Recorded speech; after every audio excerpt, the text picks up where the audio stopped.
Hey there folks, welcome to our cozy nook of tales and adventures. Today, like every episode, we're unlocking the doors of imagination to explore new worlds, meet fascinating characters, and experience unique emotions. I promise to take you on an unforgettable journey through the power of words.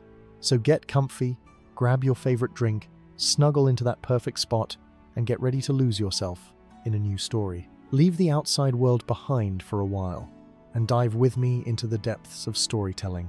If you enjoy our content and want to support the channel, consider hitting the subscribe button and giving the video a thumbs up. Now, without further ado, let's dive into today's story.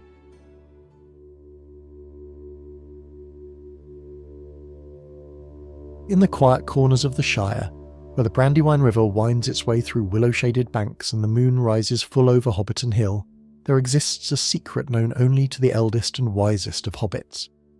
It is a tale seldom spoken of in the bright hours of day, whispered instead by firesides, when the night grows deep and the stars shine clear through parlour windows. This is the story of the Dream Weavers, and how the hobbits of the Shire came to possess the gift of the most wondrous sleep in all of Middle-earth. Long ago, in the days when the world was younger and magic still lingered thick as morning mist in the valleys, there lived in Hobbiton a hobbit named Merrimack Brandybuck. Now, Merrimack was not like other hobbits, content with their 6 meals a day, their gardens, and their comfortable routine. No, Merrimack was afflicted with a peculiar curse, one that caused him great distress and made him the subject of much concerned discussion among his neighbours. For you see, poor Merrimack could not dream. Night after night he would retire to his bed in his cosy hobbit hole beneath the old oak tree, pull the quilts up to his chin, and close his eyes expecting to enter that magical realm where adventures unfold and impossibilities become possible. But nothing came. No visions danced behind his eyelids. No stories played out in his sleeping mind. He would simply close his eyes in darkness and open them again to dawn, with nothing but an empty void between. At first, Merrimack thought little of this peculiarity. After all, he reasoned, perhaps not everyone remembered their dreams. Perhaps he dreamed and simply forgot upon waking. But as the months passed and then the years, he began to notice what he was missing. His friends would gather at the Green Dragon Inn, sharing tales of their nocturnal adventures over pints of ale. They spoke of flying over the Shire on the backs of eagles, of discovering rooms in their homes they had never known existed, of conversations with long-departed relatives who offered wisdom and comfort. Merrimack could only sit silent, nursing his drink and feeling more isolated with each fantastical tale. His wife, Primrose, would wake with laughter on her lips, eager to recount some amusing dream story over breakfast. His children bounded from their beds with tales of adventures in magical forests and meetings with talking animals. But Merrimack, nothing. Only the long, dark silence of empty sleep. The absence of dreams began to weigh upon his spirit like a stone. He grew melancholy, his usually ruddy cheeks becoming pale, his step less spry. The other hobbits noticed the change in him. Old Holman Greenhand, who had known Merrimack since he was a faunt, pulled him aside one day as Merrimack was walking along the water. "Lad," said Holman, though Merrimack was hardly a lad anymore, being well into his tweens, "what troubles you? You move about like a ghost, neither here nor quite anywhere else." And so Merrimack confessed his affliction, expecting perhaps sympathy or kind dismissal. Instead, old Holman's eyes grew wide and he gripped Merrimack's arm with surprising strength. "The dreamless curse," Holman whispered, glancing about as if fearful of being overheard. "I had heard of such things in tales from my grandmother, but never thought to meet one so afflicted. Come with me, quickly now. There is someone you must meet." Before Merrimack could protest, he found himself being hurried along the path toward Overhill, to a part of the Shire he rarely visited. The hobbit holes here were older, their round doors weathered by centuries of wind and rain, their gardens wild and untended compared to the neat rows of vegetables that characterized most Shire gardens. Holman led him to a particularly ancient-looking dwelling, its door painted a faded blue and marked with strange symbols that Merrimack did not recognize. Holman knocked 3 times, then twice, then once more. A long silence followed, during which Merrimack began to feel decidedly uncomfortable. He was about to suggest they leave when the door creaked open, revealing an interior so dark that for a moment Merrimack could see nothing at all. Then a voice emerged from the darkness, old and thin as spider silk, yet somehow commanding attention. "Who comes to the door of Myrtle Took in the afternoon light? Speak your name and purpose." "It's Holman Greenhand, Myrtle, and I've brought someone who needs your particular wisdom. He suffers from the dreamless curse." A sharp intake of breath came from within, and then the door opened wider. In the dim light, Merrimack could now make out the figure of a very old hobbit woman, her hair white as snow and her eyes clouded with age, yet possessing a penetrating quality that made him feel she could see right through to his very soul. Come in," she said, stepping aside. "Quickly now, before the afternoon sun touches the threshold. Such matters are not for the bright hours." Merrimack found himself inside a hobbit hole unlike any he had ever seen, where most hobbits kept their homes bright and cheerful, filled with the warm glow of candles and the rich smell of pipeweed and cooking. Myrtle's dwelling was shadowed and strange. Bundles of dried herbs hung from the ceiling, their scents sharp and unfamiliar. Shelves lined the walls, bearing bottles and jars of every size, filled with liquids and powders of impossible colours. In the centre of the main room sat a low table, and upon it lay a book so ancient its pages seemed to be made of pressed leaves rather than paper. "Sit," Myrtle commanded, gesturing to a chair that Merrimack could barely make out in the gloom. As he settled himself, she lit a single candle, its flame burning an odd greenish hue. "Now, tell me true. When did you last remember a dream?" "I have never remembered a dream, not in all my life," Merrimack replied, his voice sounding strange in the peculiar atmosphere of the room. Myrtle nodded slowly, as if this confirmed something she had suspected. "Never, you say? Then this is no simple forgetting, no mere inability to recall. You were born without the dreaming gift. Tell me, young master, were you born under the dark moon? Was there no light in the sky the night you entered this world?" Merrimack felt a chill run through him. "I do not know. I could ask my mother." "No need," Myrtle interrupted. "I can see it in you, clear as starlight. You came into this world when the moon had hidden her face, and so the dreams hid themselves from you as well. It is an old magic older than the Shire, older perhaps than the hobbits themselves, but it can be remedied if you're brave enough to undertake the journey required." "Journey?" Merrimack felt his heart quicken. Hobbits, as a rule, did not favour journeys. "Not a journey of the feet," Myrtle said, a thin smile crossing her ancient face, "but a journey nonetheless. You must go to the place where dreams are born, where they gather like mist before spreading across the world to touch the sleeping minds of mortals. You must go to the Well of Visions." Merrimack stared at Myrtle, trying to comprehend what she was telling him. The Well of Visions. The name itself seemed to shimmer in the air like heat rising from summer roads. He had never heard of such a place. Not in all the tales told at the Green Dragon. Not in all the stories his mother had shared when he was young. "Where is this Well of Visions?" he asked, though part of him feared the answer. Myrtle rose from her chair with surprising agility, for one so ancient, and moved to one of her many shelves. She selected a jar filled with what appeared to be silver dust and brought it to the table. Unstopping it, she poured a small amount onto the wooden surface and began to trace patterns in it with one gnarled finger. "The well lies beyond the borders of the Shire, in a place that exists between waking and sleeping, between the solid earth and the realm of spirit. It is not found by walking alone, but by a particular manner of seeking. You must journey to the old forest, to the place where the Withywindle runs deepest and slowest, where the trees grow so thick that noon is twilight. There you will find a willow greater than all the others, its roots reaching down to drink from waters that flow from beyond this world." As she spoke, the silver dust seemed to move of its own accord, forming shapes that Merrimack could almost but not quite understand. He saw what might have been trees, a river, a path winding through darkness. The old forest? Merrimack's voice came out as barely a whisper. Every hobbit knew to avoid the old forest. It was a place of danger and strangeness, where even the trees themselves were said to be hostile to travellers. Surely there must be another way. Myrtle's clouded eyes fixed upon him with sudden intensity. There is always another way. You could live out your days as you have, dreamless, half present in the world. Many would say a hobbit should be content with waking life, with good food and warm hearth and pleasant company. But I do not think you can be content, Merrimack Brandybuck. I see it in you, the hunger for something more. Dreams are not mere fancies, you understand. They are where we meet ourselves in truth, where we solve the riddles that plague our waking hours, where we touch the deeper magic of existence. Without them, you are like a bird with one wing trying to fly. Her words struck something deep within Merrimack, a truth he had felt but never articulated.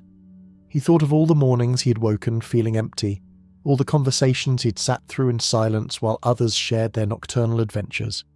He thought of Primrose, how sometimes she would look at him with puzzlement, as if wondering at the distance she sensed in him.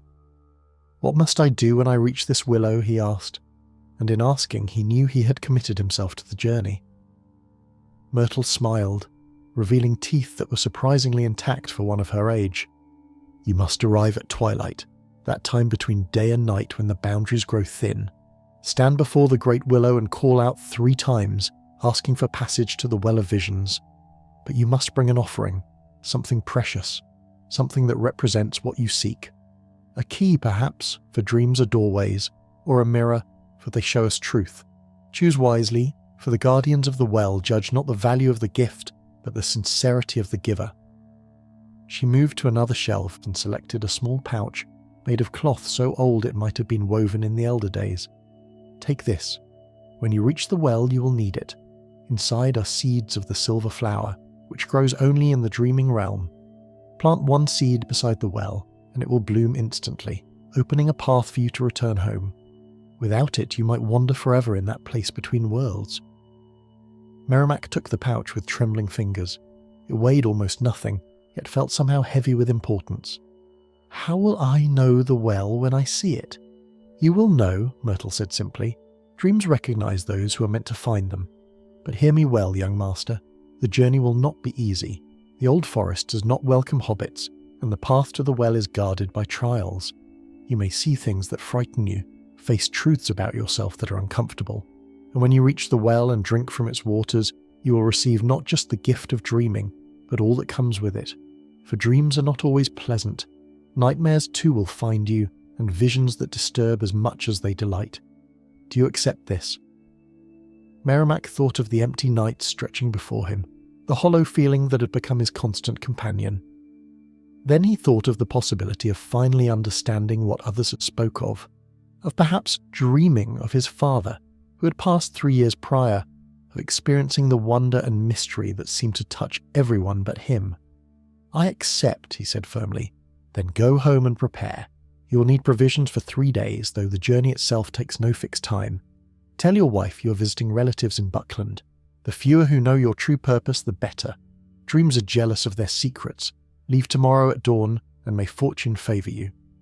Holman, who had remained silent throughout the entire exchange, finally spoke. "I'll walk you home, Merrimack. Myrtle's words are true, but the path she sets you on is not one to be taken lightly." As they walked back toward Hobbiton through the lengthening shadows of afternoon, Holman shared what he knew. Myrtle is the last of the old dream tenders, those who kept the ancient knowledge from before the Shire was settled. My grandmother knew her when Myrtle was merely old rather than ancient. It's said she once travelled to the well herself, long ago, seeking wisdom about a great choice she had to make. She returned changed, able to see things others could not. Some call her a witch, but I think that's too simple. She's a keeper of the old ways, the paths our ancestors walked before they grew comfortable and forgot the wider world." They had reached Merrimack's gate. Inside, he could see Primrose hanging, washing on the line, her movements efficient and familiar. The sight of his ordinary life suddenly seemed both precious and insufficient. "Thank you, Holman," Merrimack said, "for bringing me to her." "Don't thank me yet," Holman replied. "Thank me when you return, if you return, and if you're glad you went. The old magics are not to be trifled with. But I think you're strong enough for this, Merrimack. Stronger than you know." That night, Merrimack lay beside Primrose in their bed, staring into the familiar darkness. He had told her of his planned journey, keeping to Myrtle's advice and claiming he meant to visit his cousin in Buckland. She had accepted this easily enough, being used to his occasional restlessness. As he lay there, he tried to imagine what it would be like to dream. Would colours be brighter? Would impossible things seem possible? Would he fly, as others described, or have conversations with beings that did not exist? The mystery of it filled him with both excitement and apprehension. Beside him, Primrose murmured in her sleep, clearly in the midst of some dream. He felt the familiar pang of exclusion, but now it was mixed with hope. Soon, perhaps, he too would know that realm. Soon he might wake with stories to tell. Dawn came soft and grey to the Shire, mist rising from the water and clinging to the hollows between the hills. Merrimack rose quietly, careful not to wake Primrose, and dressed in his sturdiest travelling clothes. He had packed his bag the night before with provisions for 3 days: bread and cheese, apples from his own trees, a flask of water, and a smaller flask of old Wynyards for courage. The pouch Myrtle had given him he tucked into his innermost pocket, along with the offering he had chosen after much deliberation. The offering had caused him considerable thought. A key or a mirror Myrtle had suggested, but as Merrimack had pondered through the evening, neither had felt quite right. Then his eyes had fallen upon his mother's music box, a delicate thing of silver and rosewood that played a tinkling melody when opened. His mother had treasured it, and it had passed to him upon her death. Inside he kept a lock of her hair, tied with a faded ribbon. Dreams, he had thought, are memories transformed. Dreams are where we meet those we have lost. What better offering than something that held memory and music both? Something that had brought his mother joy in life and brought him comfort in remembrance. He had carefully removed the lock of hair, placing it in a separate locket to keep, and packed the music box wrapped in soft cloth. Now, in the pre-dawn darkness, he moved quietly through his home, taking what might be a last look at the familiar comforts. The kitchen where Primrose made her excellent seed cakes, the parlour with its comfortable chairs positioned just so for afternoon reading, the garden visible through the round window, its vegetables planted in tidy rows. All of it suddenly seemed terribly dear, and he felt a moment of doubt. Was he mad to risk this for something as intangible as dreams? But then he remembered the emptiness, the hollow feeling of being only half alive, and his resolve firmed. He left a note for Primrose on the kitchen table, kissed her gently on the forehead as she slept, and stepped out into the misty morning. The road was empty at this hour, most sensible hobbits still abed and likely to remain so for some time. Merrimack appreciated the solitude. It gave him time to think, to prepare his mind for what lay ahead. He walked east, toward the borders of the Shire, where the tame lands gave way to wilderness. As the sun rose higher and burned away the mist, the landscape began to change. The neat hedgerows and well-maintained paths of Hobbiton gave way to wilder country. The hills grew steeper, the trees less orderly. By mid-morning he'd reached the high hay, that great hedge that marked the boundary between the Shire and the Old Forest. Here, Merrimack paused. The hedge rose before him, thick and impenetrable, a living wall that had been grown and tended for generations to keep the Old Forest from encroaching. There were few gates through it, and all were locked and watched, but Myrtle had given him directions to a place where the hedge had grown thin, where a careful hobbit might squeeze through. He found the spot after some searching, a place where the hedge curved inward and a great oak had fallen years before, creating a gap that had never quite filled in. Taking a deep breath, Merrimack pushed his way through, feeling the branches catch at his clothes and scratch his hands. Then he was through, standing on the other side, and the Old Forest rose before him. The difference was immediate and unsettling. The air itself seemed thicker here, heavy with the scent of leaf mould and damp earth. The trees grew close together, their branches interweaving overhead to create a canopy that turned the day to perpetual twilight.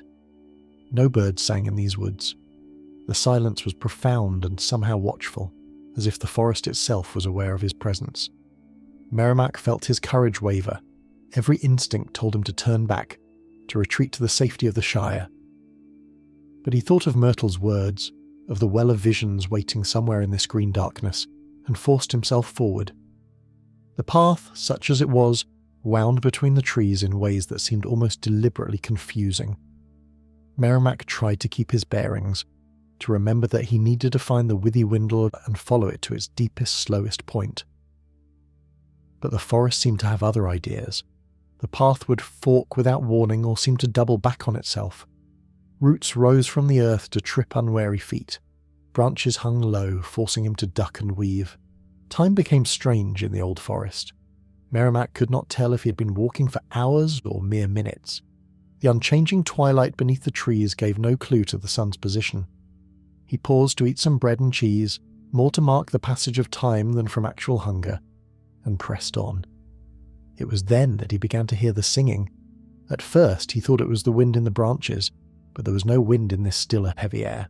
The sound was faint and wordless, a melody that seemed to come from everywhere and nowhere, rising and falling like breath. It was not unpleasant, but it had a strange quality that made Merrimack feel drowsy, as if he might simply lie down among the roots and sleep. With a start, he realized the danger. These were the singing trees the old tales warned of, trees that lulled travelers to sleep, and then, well, the tales were vague on what happened next, but it was never anything good. Merrimack shook his head vigorously and began to sing himself, a walking song his father had taught him, anything to keep the forest melody from overwhelming his own thoughts. Tom's going on a journey, far across the lea, with pack upon his shoulders and a walking stick has he. The miles may be many and the roads may twist and wind, but Tom keeps ever walking and leaves his cares behind. His own voice sounded small and defiant in that vast silence, but it helped. The drowsiness receded, and his steps grew more certain.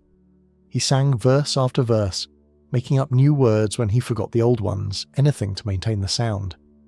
As he walked and sang, the trees began to thin slightly, and he heard a new sound beneath his own voice. Water.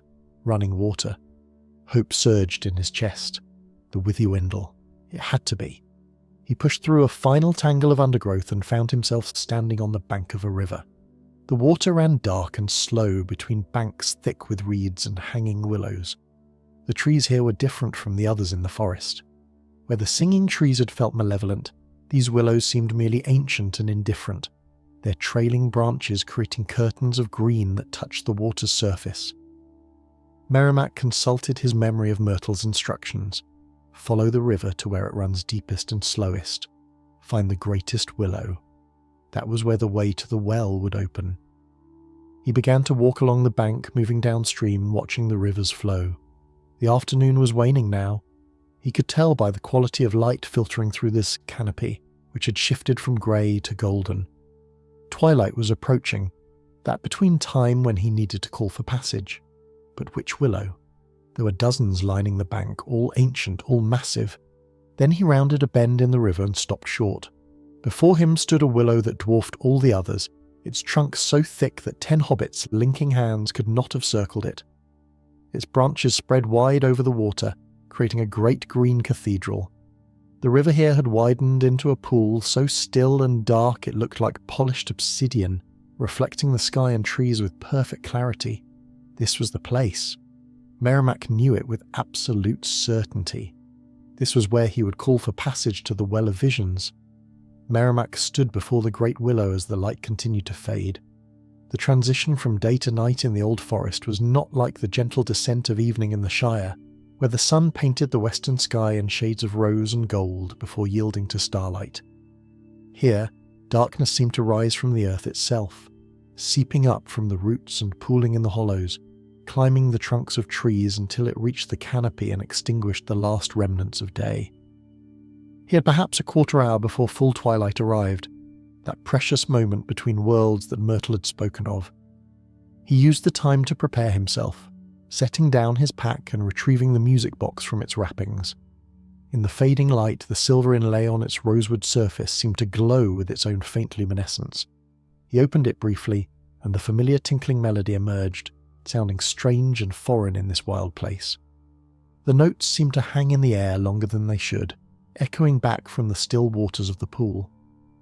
As he closed the box and held it in both hands, Merrimack became aware that he was not alone. At first it was just a feeling, a prickling at the back of his neck, a sense of being observed.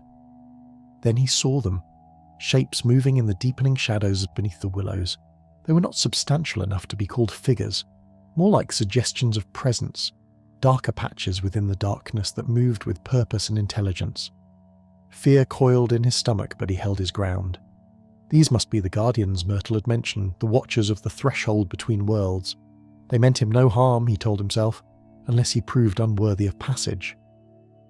He clutched the music box tighter and waited. The twilight deepened. The sky above the canopy shifted from blue to purple to that particular shade of neither light nor dark that exists for only a handful of breaths each day. The pool before him became perfectly still, no longer reflecting the sky, but seeming instead to show depths that could not possibly exist in such a place. Depths that went down and down into realms of silver and shadow. Now it was time. Merrimack stepped forward to the very edge of the pool, where the great willow's roots emerged from the earth and descended into the water like gnarled fingers reaching for something lost. He cleared his throat, suddenly acutely aware of how small his voice would sound in this vast and ancient place. "I seek passage to the Well of Visions," he called out, his voice steady despite his fear. "I come as a supplicant, as one afflicted with the dreamless curse, seeking that which was denied me at birth." The words fell into the silence like stones into deep water. For a long moment, nothing happened. The shadowy presences beneath the willows remained motionless. The pool stayed dark and still.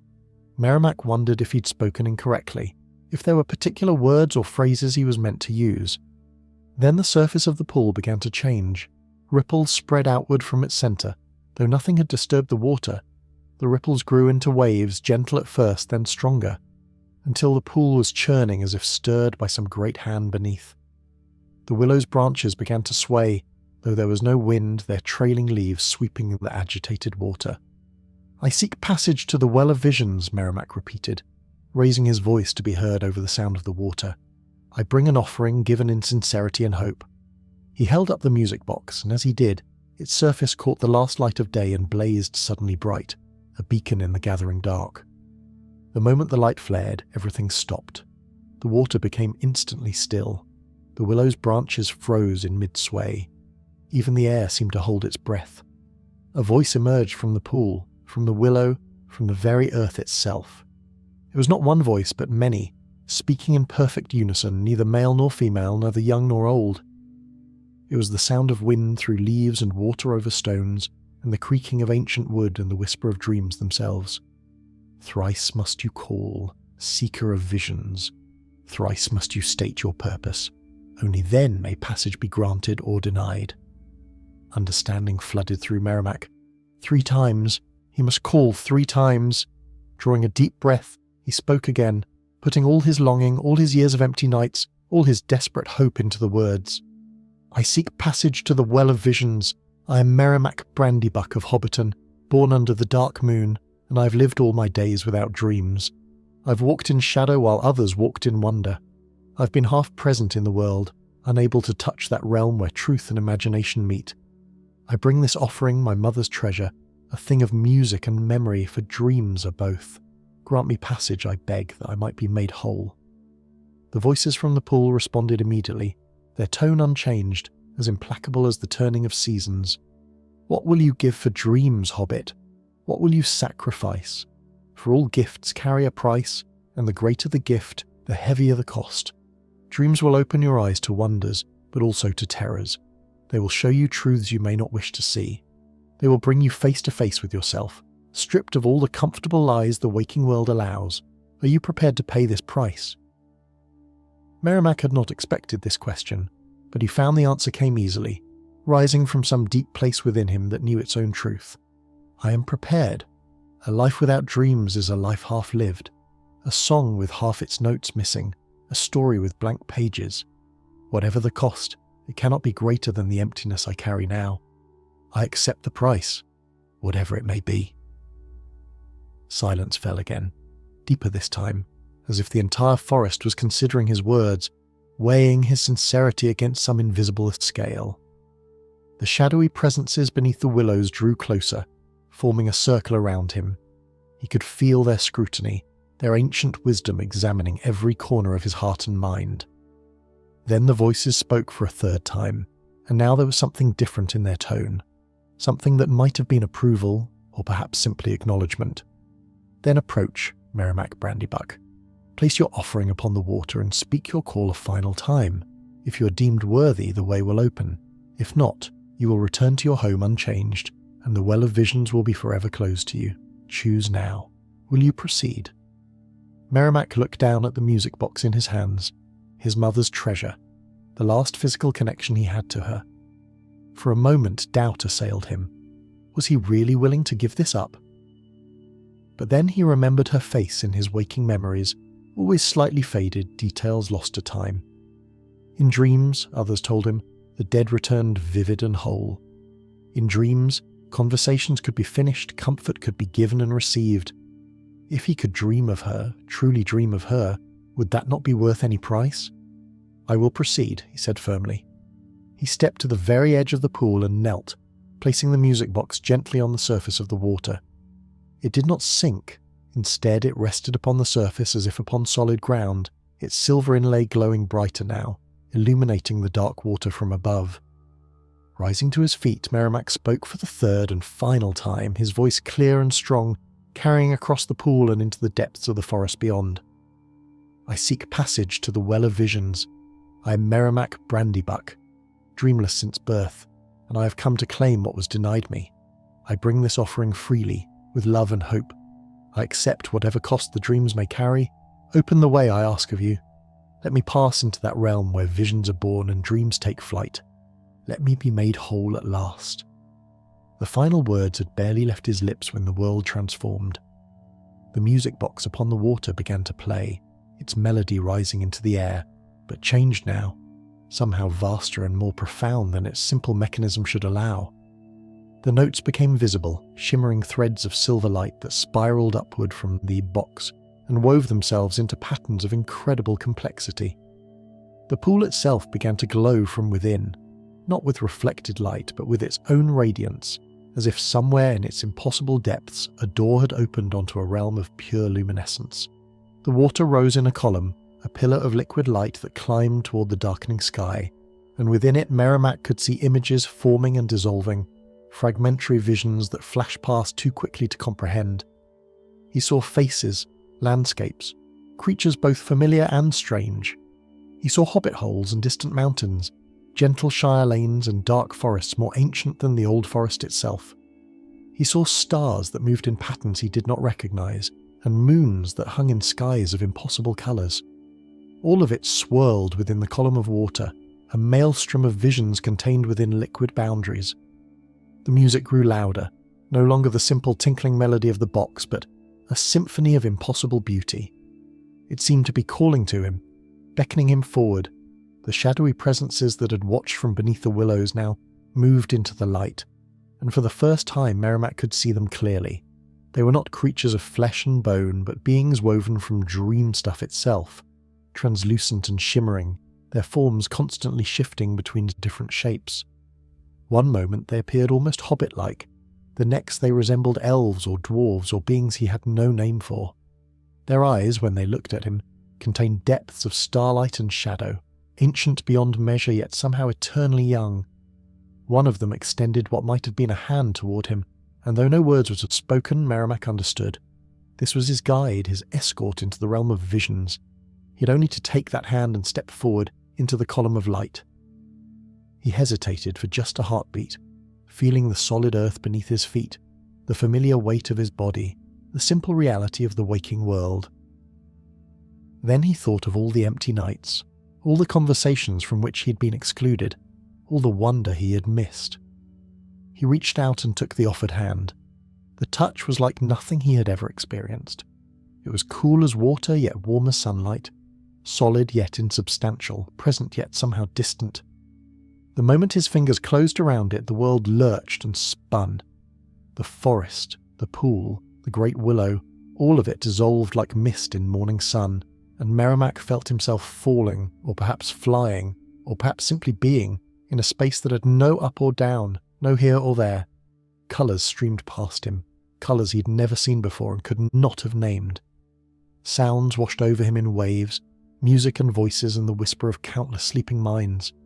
He felt the touch of wind that was not wind, the caress of light that was not light, the weight of time that moved differently here, flowing in currents and eddies rather than in a single stream.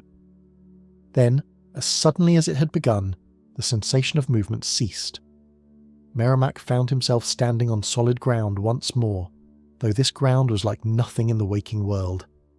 It appeared to be made of mist that had somehow acquired substance, silver grey and faintly luminous, soft beneath his feet yet supporting his weight perfectly. The being that had guided him released his hand and gestured outward, indicating the landscape that surrounded them. Merrimack looked and felt his breath catch in his throat. He stood in a realm of impossible beauty and strangeness. The sky above, if it could be called sky, was a swirling tapestry of colours that shifted and changed moment by moment. Structures rose in the distance, buildings or perhaps mountains, their forms too fluid to be clearly defined, constantly transforming from one shape to another. Rivers of light flowed through the air itself, following paths that curved and looped in ways that defied the laws of nature he knew. Everywhere he looked, he saw fragments of dreams. A tree that grew both upward and downward simultaneously, its roots and branches indistinguishable. A flock of birds that were also butterflies that were also falling, leaves that were also musical notes. A path that led in all directions at once, each direction showing a different landscape, a different possibility. And the beings.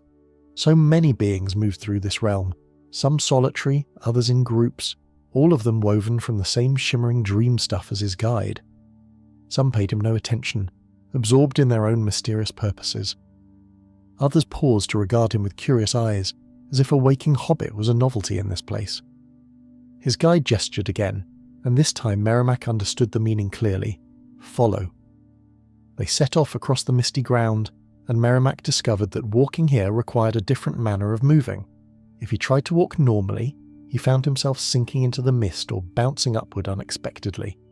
But if he stopped trying to control his steps and simply intended to move in a direction, his body flowed naturally through the space. They passed through regions that shifted and changed around them. One moment they walked through a forest of crystalline trees that chimed softly as they passed. The next they were crossing a desert of silver sand where each grain contained a tiny reflection of a different dream. Then they were climbing steps made of solidified moonlight toward a structure that seemed to be built from music itself, its walls formed by harmonies given visible form. As they walked, Merrimack began to sense the dreams themselves, the actual dreams of sleeping minds scattered across Middle-earth.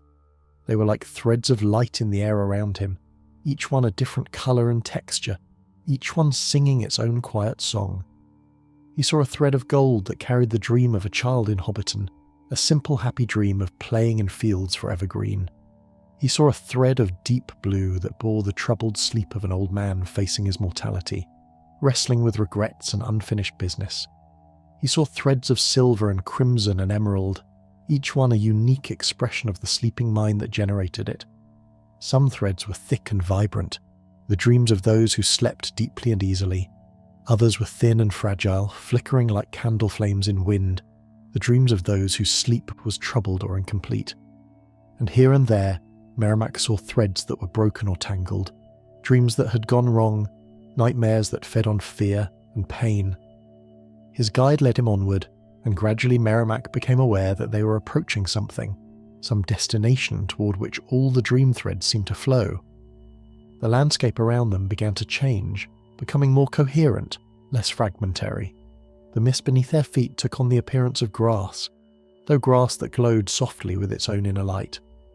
Trees appeared, their forms more stable than those he'd seen before, though still possessed of a dreamlike quality that made them shimmer at the edges. They crested a gentle hill, and there, in a valley below, Merrimack saw it, the Well of Visions. It was not a well in any ordinary sense. It was a pool, perfectly circular, perhaps 20 feet across, its surface so still and clear it seemed more like a mirror or a window than water.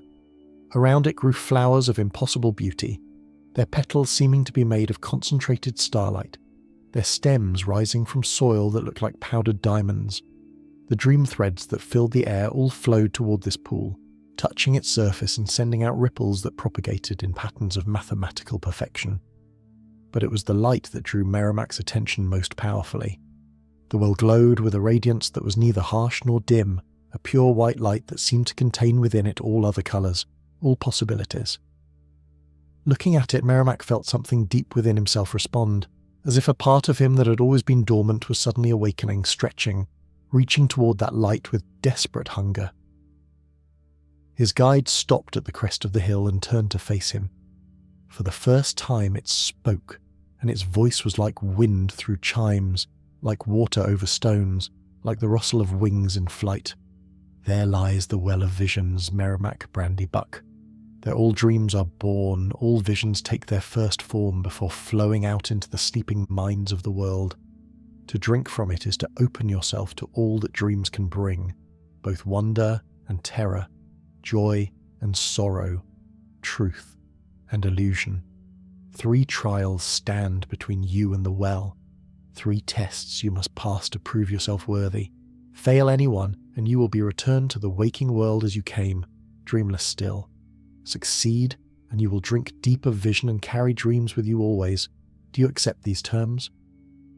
Merrimack looked down at the well, its light calling to something fundamental in his being, and knew there could be only one answer. He'd come too far, risked too much to turn back now. The empty years stretched behind him like a wasteland, and before him lay the possibility of wholeness, of finally understanding what it meant to dream. "I accept," he said, his voice firm despite the trembling in his limbs. The guide inclined its head in what might have been respect or perhaps merely acknowledgement. Then it raised one translucent arm and gestured toward the valley. The landscape shifted, reality rearranging itself with the fluid logic of dreams, and Merrimack found himself standing alone at the edge of a path that had not existed moments before. The path led downward into the valley, toward the well, but it was not a simple road. It branched and twisted, folding back upon itself in impossible ways, and along its length Merrimack could see 3 distinct obstacles, 3 places where the path seemed to blur and change into something else entirely. He took his first step, and immediately understood that this journey would be unlike any he had taken in the waking world. The path beneath his feet felt solid enough, but with each step the world around him shifted subtly. The flowers beside the road grew taller or shorter. The sky changed hue. The very air seemed to thicken and thin in rhythm with his breathing. As he walked, he became aware of a presence approaching. At first, it was just a sense of something moving toward him along the path, but gradually it took form, coalescing from the dream stuff that permeated this realm. What emerged made Merrimack stop in his tracks. It was himself. Or rather, it was a version of himself, but transformed, perfected. This other Merrimack stood taller, his face radiating confidence and contentment. His clothes were finer than any hobbit of the Shire could afford, embroidered with silver thread and studded with the small gems. Most striking of all were his eyes, which held a depth of experience and wisdom that the real Merrimack knew he did not possess. "Hello, Merrimack," the figure said, and its voice was his voice, but richer, more assured. "I am what you could become if you turn back now, accept the dreamless state, embrace the waking world fully, without the distraction of visions, see what you might achieve with your mind focused solely on reality." As the figure spoke, images began to appear in the air around them. Merrimack saw himself in these visions, but to himself who had never made this journey, he saw himself becoming a successful merchant, his sharp mind uncluttered by dreams, allowing him to see opportunities others missed. He saw himself wealthy beyond measure, respected throughout the Shire, his name spoken with admiration. He saw Primrose draped in fine silks, his children wanting for nothing, his table laden with delicacies. "No dreams to trouble your sleep," the other Merrimack continued. "No nightmares to wake you in cold sweat. No visions to distract you from the practical matters of life.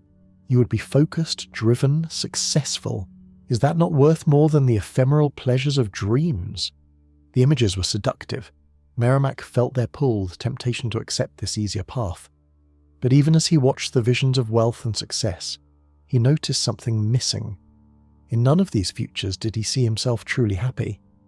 Oh, there was satisfaction certainly, and comfort and respect. But there was also a hollowness, the same emptiness he had felt all his life, only now masked by material success rather than exposed by its absence. "No," Merrimack said, and as he spoke the word, he felt something strengthen within him, some core of certainty. Success without dreams is just another kind of emptiness. Wealth cannot fill the space where visions should dwell. I have lived half a life already. I will not trade the chance at wholeness for mere prosperity. The moment the words left his mouth, the other Merrimack and all the seductive visions dissolved like smoke in wind. The path before him cleared, and he could see the second trial waiting ahead. He continued forward, and this time the transformation was more subtle. The path did not change, but he became aware that he was no longer alone. Walking beside him, matching his pace exactly, was a shadow. Not his shadow cast by some unseen light, but a shadow in the shape of a hobbit, a darkness that moved independently and possessed its own will. "You seek dreams," the shadow said, and its voice was like his own voice heard from underwater, distorted and hollow. "But have you considered what dreams will reveal? In the waking world you can hide from your truths, tell yourself comfortable lies. Dreams strip away such protections. They show you what you truly are, not what you pretend to be." The shadow's words triggered something, and suddenly Merrimack found himself experiencing a waking dream, a vision imposed upon his consciousness. He saw himself as others might see him, and the image was not flattering.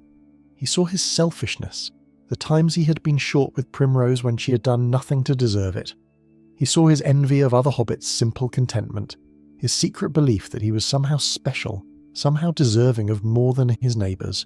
He saw his cowardice, all the small moments when he had chosen safety over courage, comfort over growth. "This is what dreams will show you," the shadow continued. "Your failures, your flaws, your secret shames. Every night you will face yourself stripped of all pretense. Can you bear that? Can you live with the truth of what you are?" The visions were painful, each one a small wound to Merrimack's pride and self-image. He wanted to deny them, to insist that he was better than this.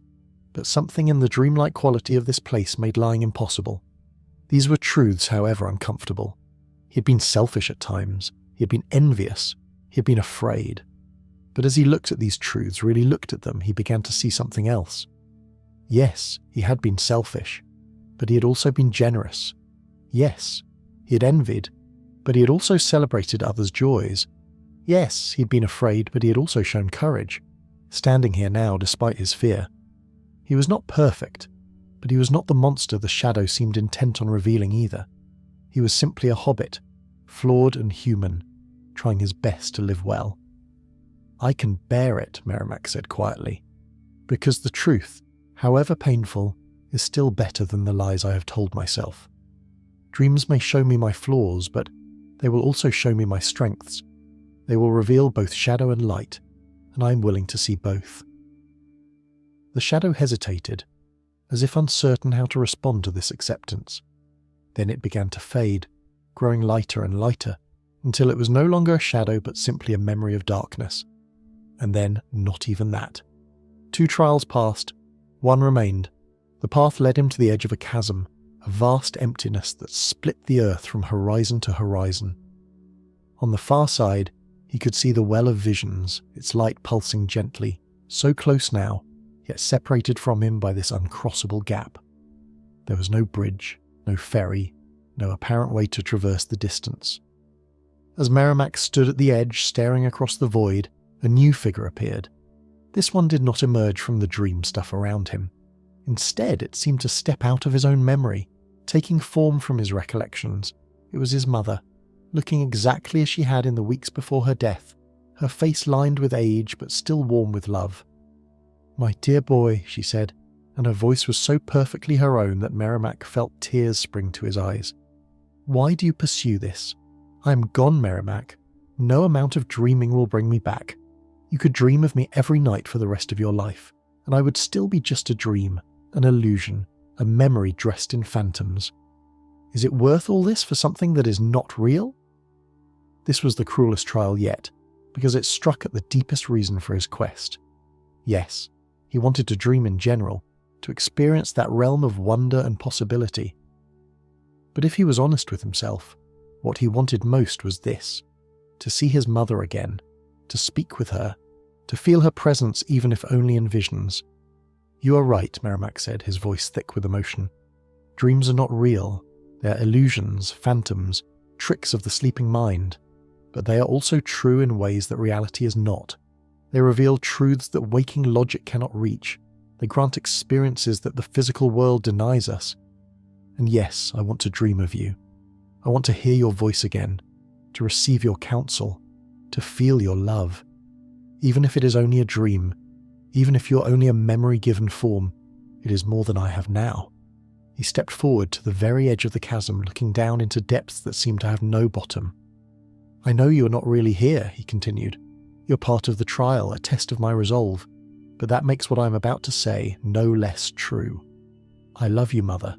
I miss you every day.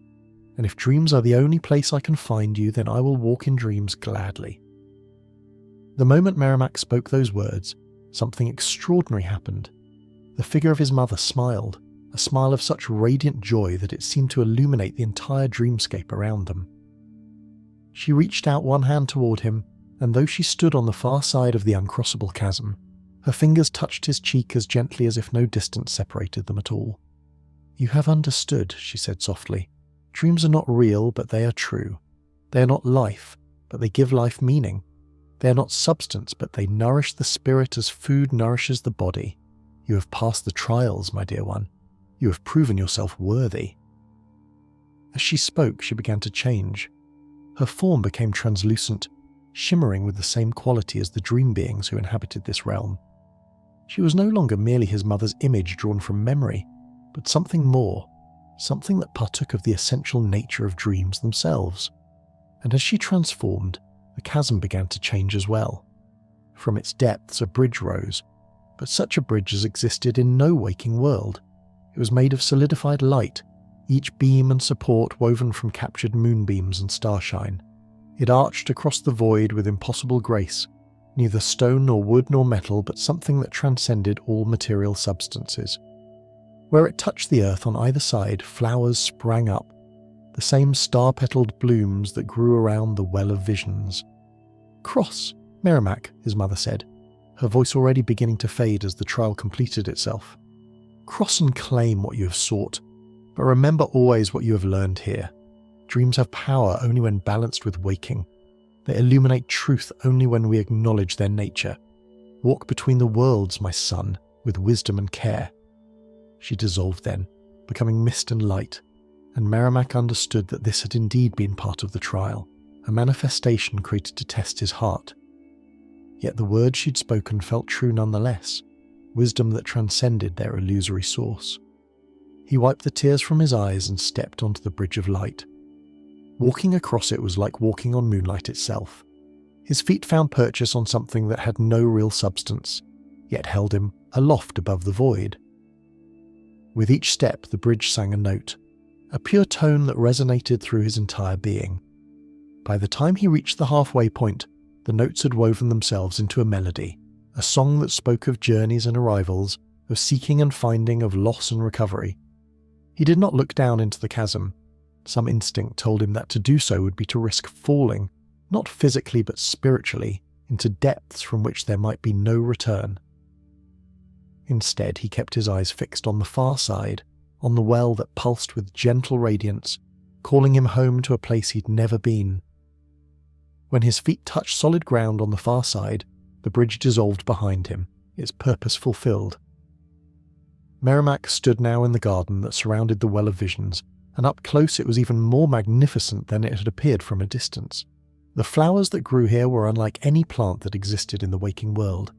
Their petals seemed to be made of captured dreams, each one showing fragmentary images that shifted and changed as he watched.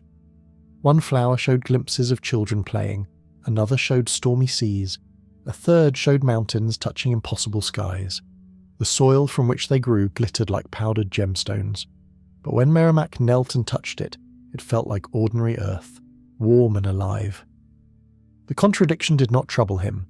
This was the realm of dreams, where contradictions were not problems to be solved but truths to be accepted. He stood and approached the well itself. This close he could see that its waters were not still as they had appeared from a distance, but moved in subtle currents, patterns of flow that created ever-changing designs on the surface. The light that emanated from its depths pulsed gently, in rhythm with something Merrimack gradually realized was his own heartbeat. The well was responding to his presence, acknowledging him. Around its rim grew a specific type of flower, larger than the others, with petals that seemed to be made of pure silver light. Merrimack remembered Myrtle's pouch, the seeds she had given him. He reached into his pocket and withdrew it, feeling the tiny seeds shift within the ancient cloth.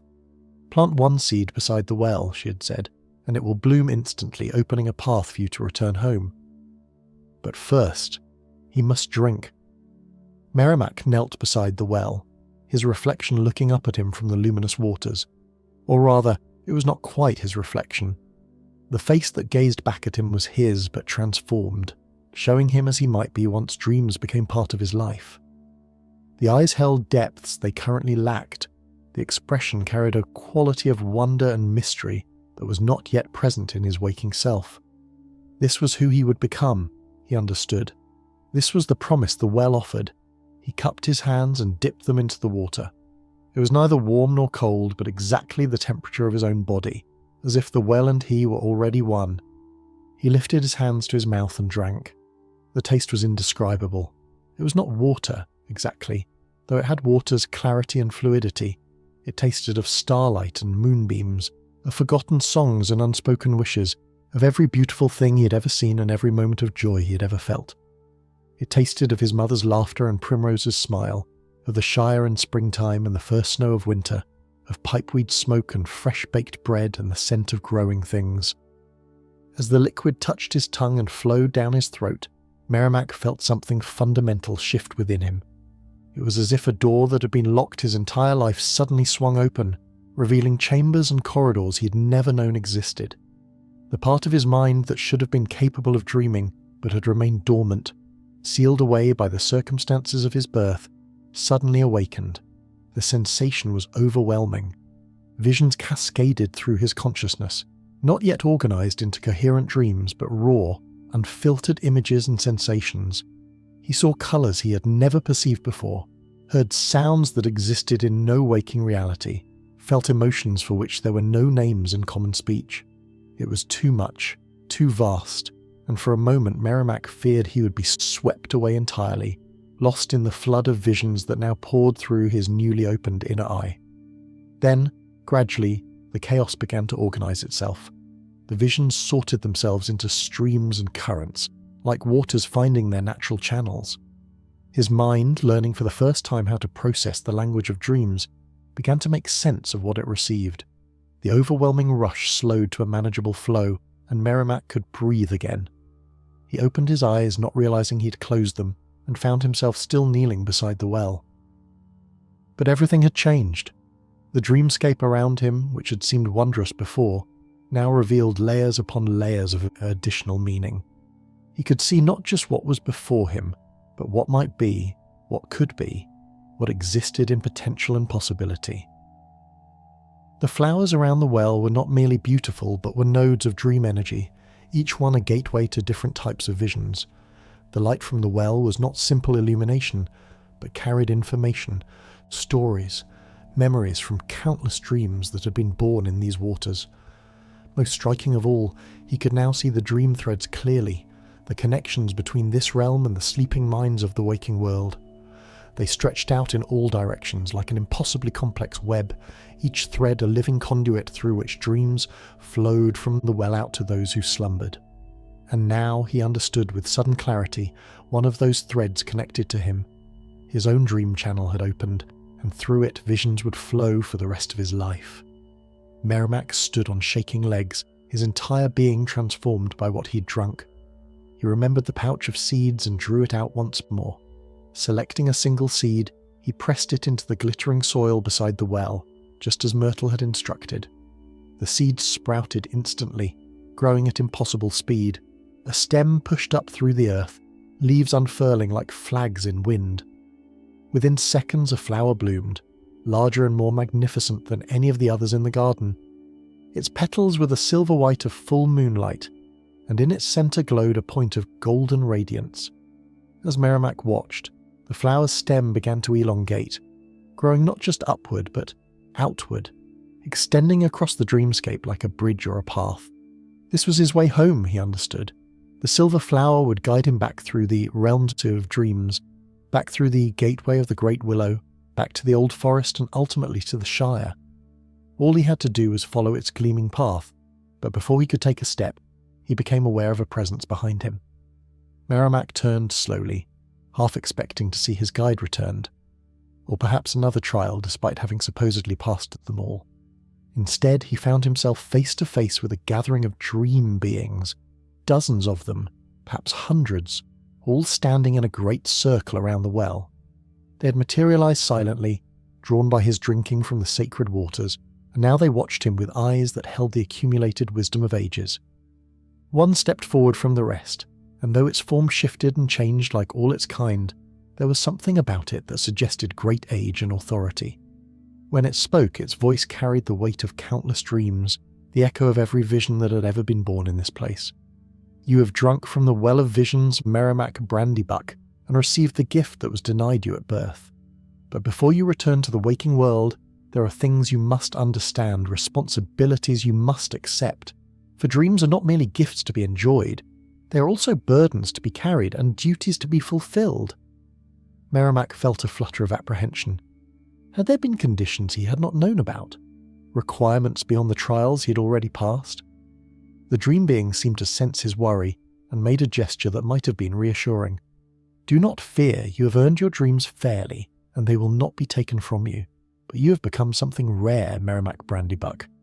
You are now a bridge between the dreamless and the dreaming, one who knows both states, who understands the void that dreams fill. This knowledge carries obligation. Other dream beings moved closer, forming a tighter circle around him and the well.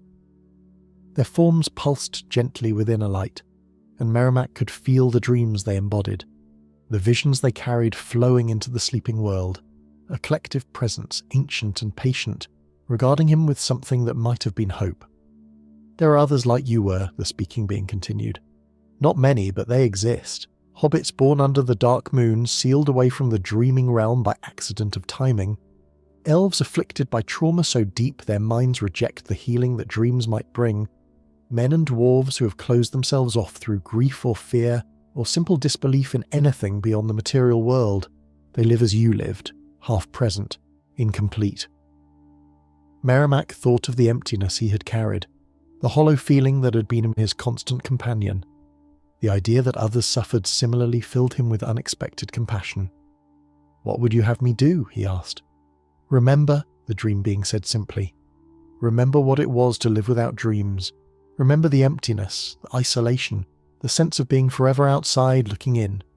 When you return to the waking world, you will carry this memory, and it will make you kind to those who suffer what you suffered. You will recognize them, for your time in both states has given you eyes to see such things, and when you recognize them, you may offer them hope." "How?" Merrimack asked. "I cannot bring others here.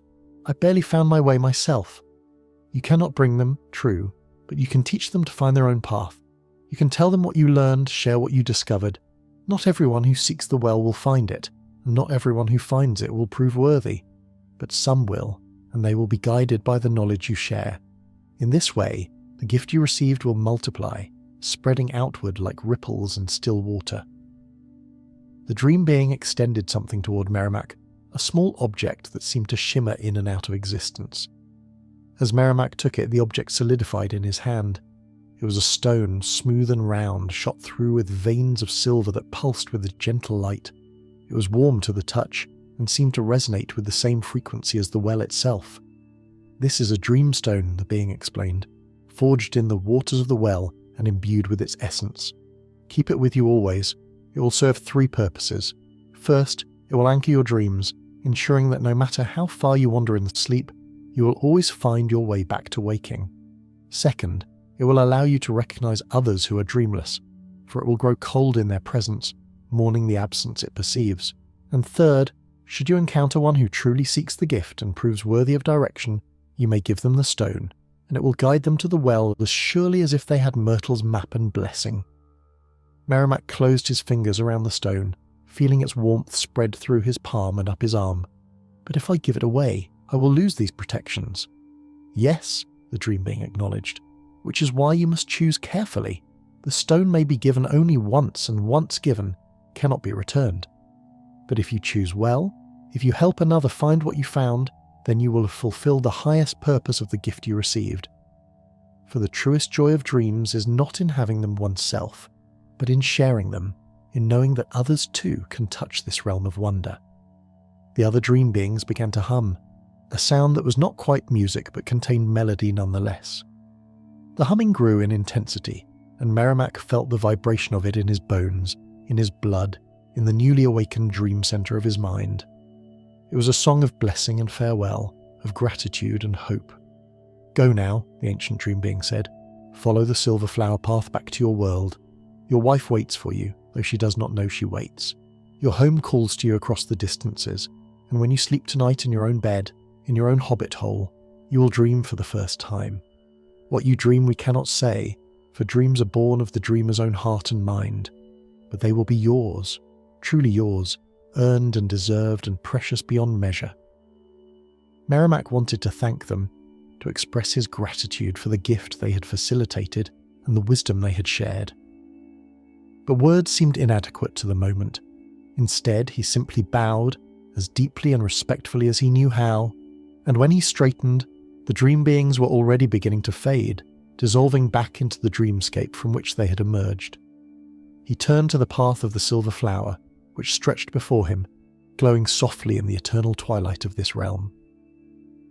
Taking a deep breath, tucking the dreamstone safely into his deepest pocket, Merrimack stepped onto the path and began his journey home. The journey back was different from his arrival. Where before he had been pulled through the dreamscape passively, a passenger on currents he did not understand, now he walked with purpose and understanding. He could see the structure of this realm more clearly, could perceive how it intersected with the waking world at countless points, how dreams flowed between them like blood through veins. As he walked, he passed other travellers, other dreamers whose sleeping minds had brought them here. Most were barely aware of their surroundings, caught up in their own personal visions, acting out dramas that made sense only to themselves. He saw a dwarf woman climbing an endless staircase, always ascending but never reaching the top. He saw an elf child playing with creatures made of living light, laughing with pure joy. He saw a man running from shadows that took the shapes of his own fears, never quite catching him but never falling behind. These were ordinary dreams, he understood, the natural wanderings of sleeping minds. They would wake with only fragmentary memories, if any, and would likely dismiss what they recalled as mere fancy. They had not drunk from the well as he had. Their connection to this realm was temporary, flickering, renewed each night but never permanent. The silver flower path led him through regions of the dreamscape he'd not seen on his inward journey. He passed through a library where books wrote themselves, their pages filling with stories even as he watched. He crossed a field where grass grew in colours that had no names, rippling in wind that came from nowhere and everywhere at once. He walked beside a river that flowed uphill, its waters singing as they moved against all natural law. Time had no meaning here, or perhaps had too many meanings. He might have walked for minutes or hours or days. His body did not tire, did not hunger or thirst. His mind remained clear and alert, drinking in the wonders around him, storing them in memory to be recalled later in his own dreams. Eventually, the landscape began to change, becoming less fluid, more fixed. The impossible geometries gave way to something closer to normal reality. He recognized landmarks now, features he'd seen on his inward journey, the crystalline trees, the silver desert, the stairs of moonlight. He was retracing his path, returning to the boundary between dreaming and waking, and then, ahead of him, he saw it. The column of light that marked the gateway, the passage between worlds. His guide waited there, the same being who had led him inward, now prepared to see him safely out. The guide made no sound as Merrimack approached, but its form shifted in what might have been a welcoming gesture. The column of light before them pulsed with the same rhythm as the well of visions, and Merrimack could see within it the same swirling images he had witnessed on his arrival, though now he could understand them better.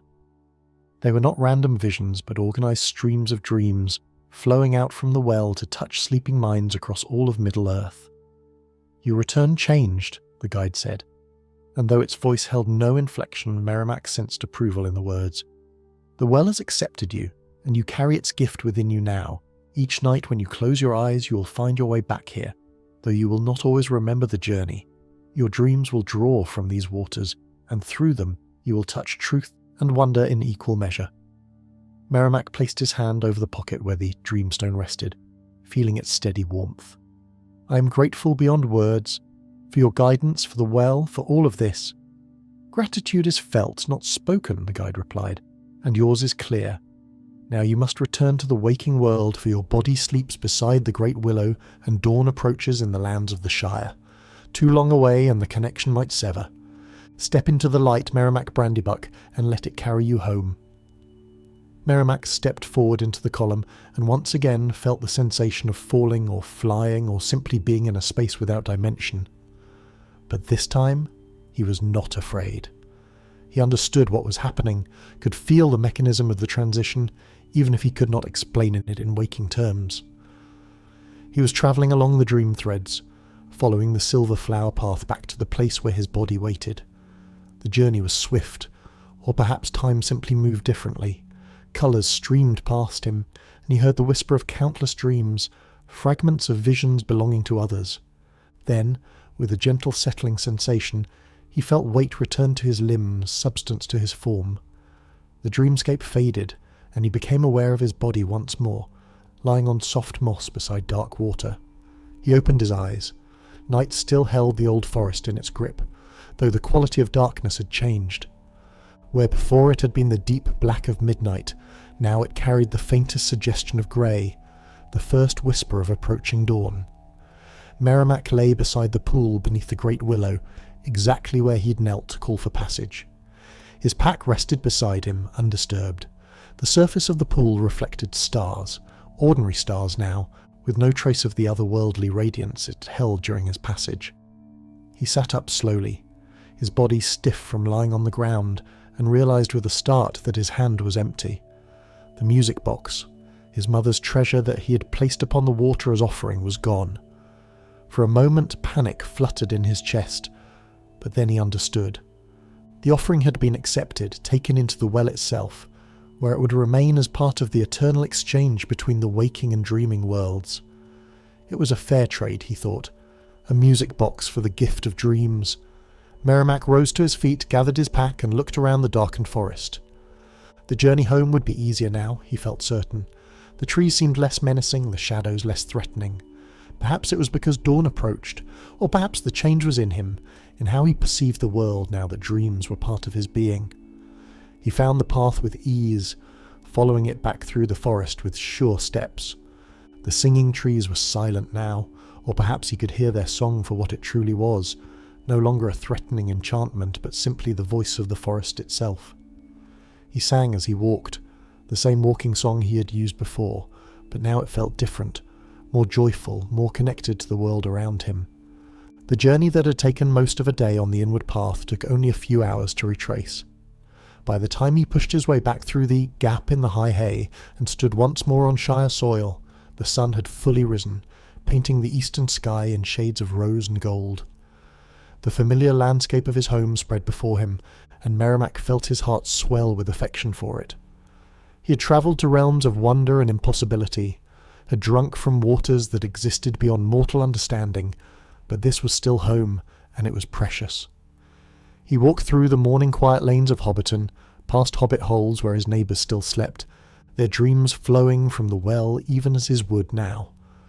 He wondered what they dreamed of, these folk who had always possessed what he had lacked.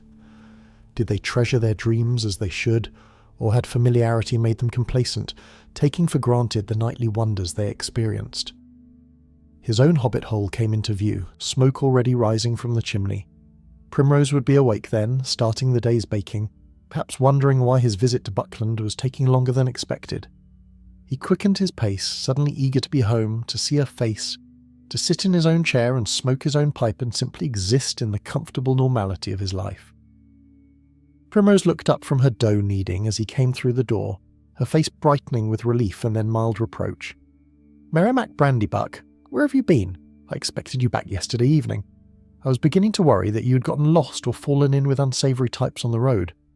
"The journey took longer than expected," Merrimack said, which was true enough. "But I'm home now, and safe, and I've brought you something." He reached into his pack and withdrew a small bundle, something he had gathered in the old forest during his return journey. Wild roses, their petals still fresh and fragrant, unlike any that grew in tamed Shire gardens. Primrose took them with a surprised smile, her irritation melting away. "They are lovely," she said, "though I still think you might have sent word. Now sit down and have some breakfast. You look exhausted." She was right. Now that he was home and safe, the weariness of his journey was catching up with him. He had not slept, truly slept, since leaving, and his body craved rest. He ate the breakfast Primrose prepared, answering her questions about his supposed visit to Buckland with vague pleasantries, his mind already drifting toward the sleep that awaited him. After the meal, he retired to their bedroom, drawing the curtains against the morning light. Primrose protested mildly that it was far too early for sleeping, that he would disturb his whole schedule, but Merrimack was beyond caring about schedules. He needed to sleep. He needed to dream. He lay down in his familiar bed, pulled the quilts up to his chin, and closed his eyes. For a moment, old habit made him expect the usual emptiness, the void that had always greeted him. But this time was different. This time, as consciousness began to slip away, he felt something stir in the newly opened chambers of his mind. Images began to form, not random or chaotic now, but organizing themselves into a coherent vision. He dreamed. He dreamed of the Shire in springtime, but a Shire transformed, where the flowers sang and the brooks spoke in words of ancient wisdom.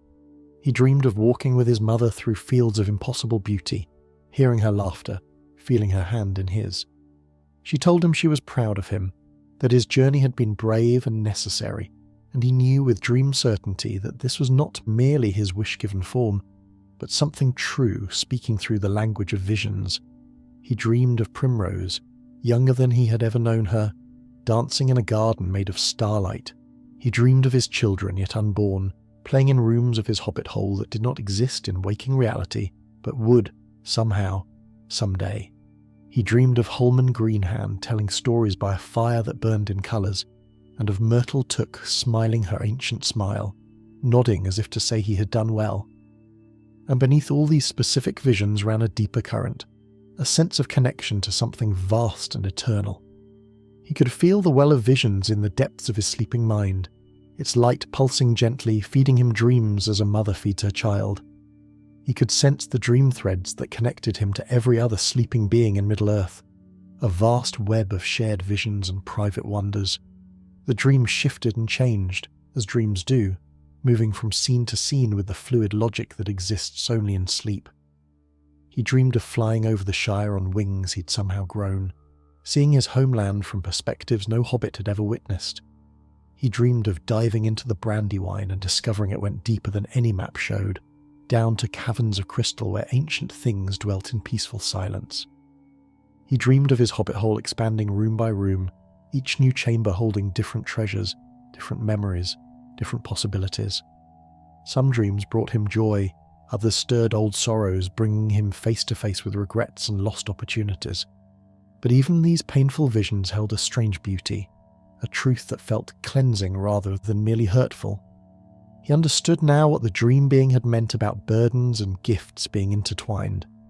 Dreams would show him everything, light and shadow both, and in that showing they would make him more fully himself. When Merrimack finally woke, the afternoon sun was slanting through the curtains, painting golden stripes across the bedroom floor. He lay still for a long moment, savouring the lingering fragments of his dreams, feeling the profound difference in how he felt. The emptiness that had been his constant companion for so long was gone, filled now with wonder and possibility. He felt whole in a way he'd never experienced before, complete and present in the world. Primrose appeared in the doorway, carrying a tray with tea and seed cakes. "Well, you certainly slept soundly. I looked in on you twice and you were so deeply asleep I could hardly tell you were breathing. You were smiling though. Pleasant dreams?" "Yes," Merrimack said, and the simple affirmative felt like a miracle. Very pleasant dreams indeed. In the days and weeks that followed, Merrimack settled back into the rhythms of Shire life, but everything felt different now. Each night brought new dreams, new visions, new insights. He dreamed of places he'd never been and people he had never met. He dreamed solutions to problems that had troubled him in waking hours. He dreamed of Primrose's unspoken worries and, upon waking, was able to offer comfort she'd not known she needed. The dreamstone remained in his pocket always, warm and present, a constant reminder of his journey and his obligation. And true to the dream being's word, it did grow cold in certain presences. The first time Merrimack noticed the phenomenon was when he encountered a young hobbit named Ponto Barrows at the market. The moment they stood close to each other, the stone in Merrimack's pocket went from warm to icy, and Merrimack looked at the lad with new understanding. He saw it in Ponto's eyes, the same distant quality he himself had once possessed, the sense of being slightly removed from the world around him. The boy was polite and functional, but there was a hollowness beneath the surface that Merrimack recognised immediately. "Tell me, Ponto," Merrimack said carefully, "do you sleep well at night?" The young hobbit looked startled by the question. "Well enough, I suppose. Why do you ask?" "Do you dream?" Ponto's expression changed, a flicker of pain crossing his face before he masked it. "That is a strange question, Master Brandybuck." "I ask because I know what it is to live without dreams," Merrimack said gently. "I know the emptiness it brings, the feeling of being forever outside looking in. If you suffer thus, know that you're not alone, and that there may be hope for you." The young hobbit stared at him, and slowly tears began to well in his eyes. "How did you know? I have told no one, not even my mother. They all speak of their dreams, and I have nothing but darkness and silence night after night." Merrimack placed a hand on Ponto's shoulder, feeling the stone in his pocket pulse with cold recognition. "Come to my home this evening. There are things I must tell you, stories I must share. You need not live as you have been living. There is a path, difficult and strange, but possible." That night, sitting in his comfortable parlour with pipes lit and tea poured, Merrimack told Ponto everything. He spoke of Myrtle Took and her ancient wisdom, of the old forest and the great willow, of the trials and the well of visions. He described the realm of dreams in as much detail as he could, knowing that words could never fully capture what he'd experienced, but trying nonetheless. Ponto listened with hungry attention, his eyes wide with wonder and hope. "And you truly believe I could find this well? That I could be made whole as you were?" "I cannot promise success," Merrimack said honestly. "The journey is dangerous, and the trials are real. Not everyone who seeks the well will find it, and not everyone who finds it will prove worthy. But you have suffered as I suffered, and I believe that suffering has prepared you for this quest as nothing else could." He reached into his pocket and withdrew the dreamstone. It pulsed with cold light in his hand, mourning the dreamless state it perceived in Ponto. "This was given to me by the guardians of the well. It will guide you as surely as Myrtle's directions guided me.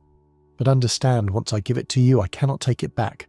You will carry both the stone's blessing and its responsibility, and I will lose the protections it provided me." "I cannot ask such sacrifice," Ponto protested. But Merrimack shook his head. "It is no sacrifice. I have my dreams now, and they anchor me more surely than any stone could. This is the purpose for which the stone was given to me, to pass it on to one who truly needs it. I have recognized that need in you, and I believe you worthy of the chance." He placed the stone in Ponto's trembling hands, and the moment the young hobbit's fingers closed around it, it began to warm, responding to its new bearer. Ponto gasped at the sensation, and Merrimack saw something kindle in the lad's eyes, a spark of hope that had not been there before. "Go to Myrtle Took first," Merrimack instructed.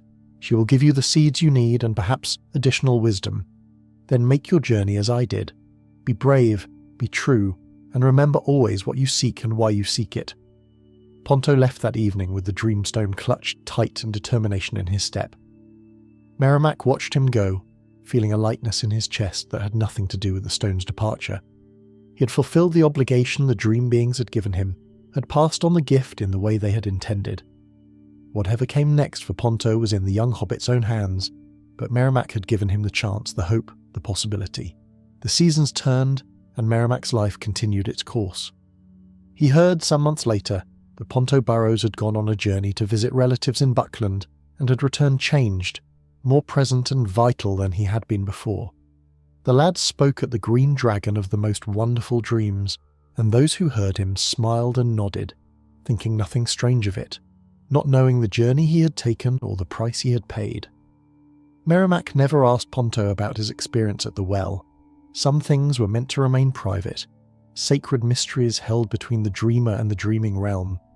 It was enough to see the change in him, to know that another empty space had been filled, another broken thing made whole. Years passed, and Merrimack grew old as all hobbits do. His hair turned silver, his step grew slower, but his dreams never faded. Each night brought new visions, new wonders, and he treasured them all. In his dreams, he walked with those who had passed beyond the circles of the world. In his dreams, he explored realms that existed nowhere in waking reality. In his dreams, he was young again, strong again, free of the body's limitations. And when at last his final day came, when he lay in his bed with Primrose holding his hand and his children gathered around, Merrimack closed his eyes without fear. He knew where he was going. He had walked the path between waking and dreaming so many times that death held no mystery for him. It was simply another threshold to cross, another journey to undertake. His last thought before darkness claimed him was of the Well of Visions, its light pulsing gently in the depths of forever. And he smiled. Then sleep took him, the deepest sleep, and in that sleep came the final dream, the one that never ends, the one that carries all dreamers home at last to the place where all visions are born and all stories find their conclusion. And in the Shire, in the years after, when hobbits gathered by their fires on winter evenings and shared tales of the strange and wonderful, they sometimes spoke of Merrimack Brandybuck, who had journeyed to the Well of Visions and returned with the gift of dreams. The story became part of the folklore, passed down through generations, a reminder that even in the peaceful lands of the Shire, magic still lingered for those brave enough to seek it, and that wholeness could be found by those willing to journey into the unknown spaces between waking and sleep, where dreams drift eternal and the well waters flow pure and clear beneath the light of ageless stars. Story 2. In the peaceful heart of the Shire, where the rolling hills stretched like waves of green velvet beneath the golden sun, there existed a tradition as old as the hobbit holes themselves. On quiet evenings, when the stars began to peek through the deepening twilight and the smell of pipe smoke drifted lazily through open windows, the eldest hobbits would gather the young ones close and share the ancient tales of their people. These were not the grand adventures of wizards and dragons, though such stories had their place, but rather the gentle folklore of the Shire itself, the small magics and quiet mysteries that made hobbit life so wonderfully peculiar. Tonight, as the last golden rays of sunlight painted the party tree in shades of amber and rose, old Tobias Bracegirdle settled into his favourite chair by the fireside of the Green Dragon Inn. His pipe was freshly packed with the finest Longbottom leaf, and around him gathered a circle of young hobbits, their eyes bright with anticipation.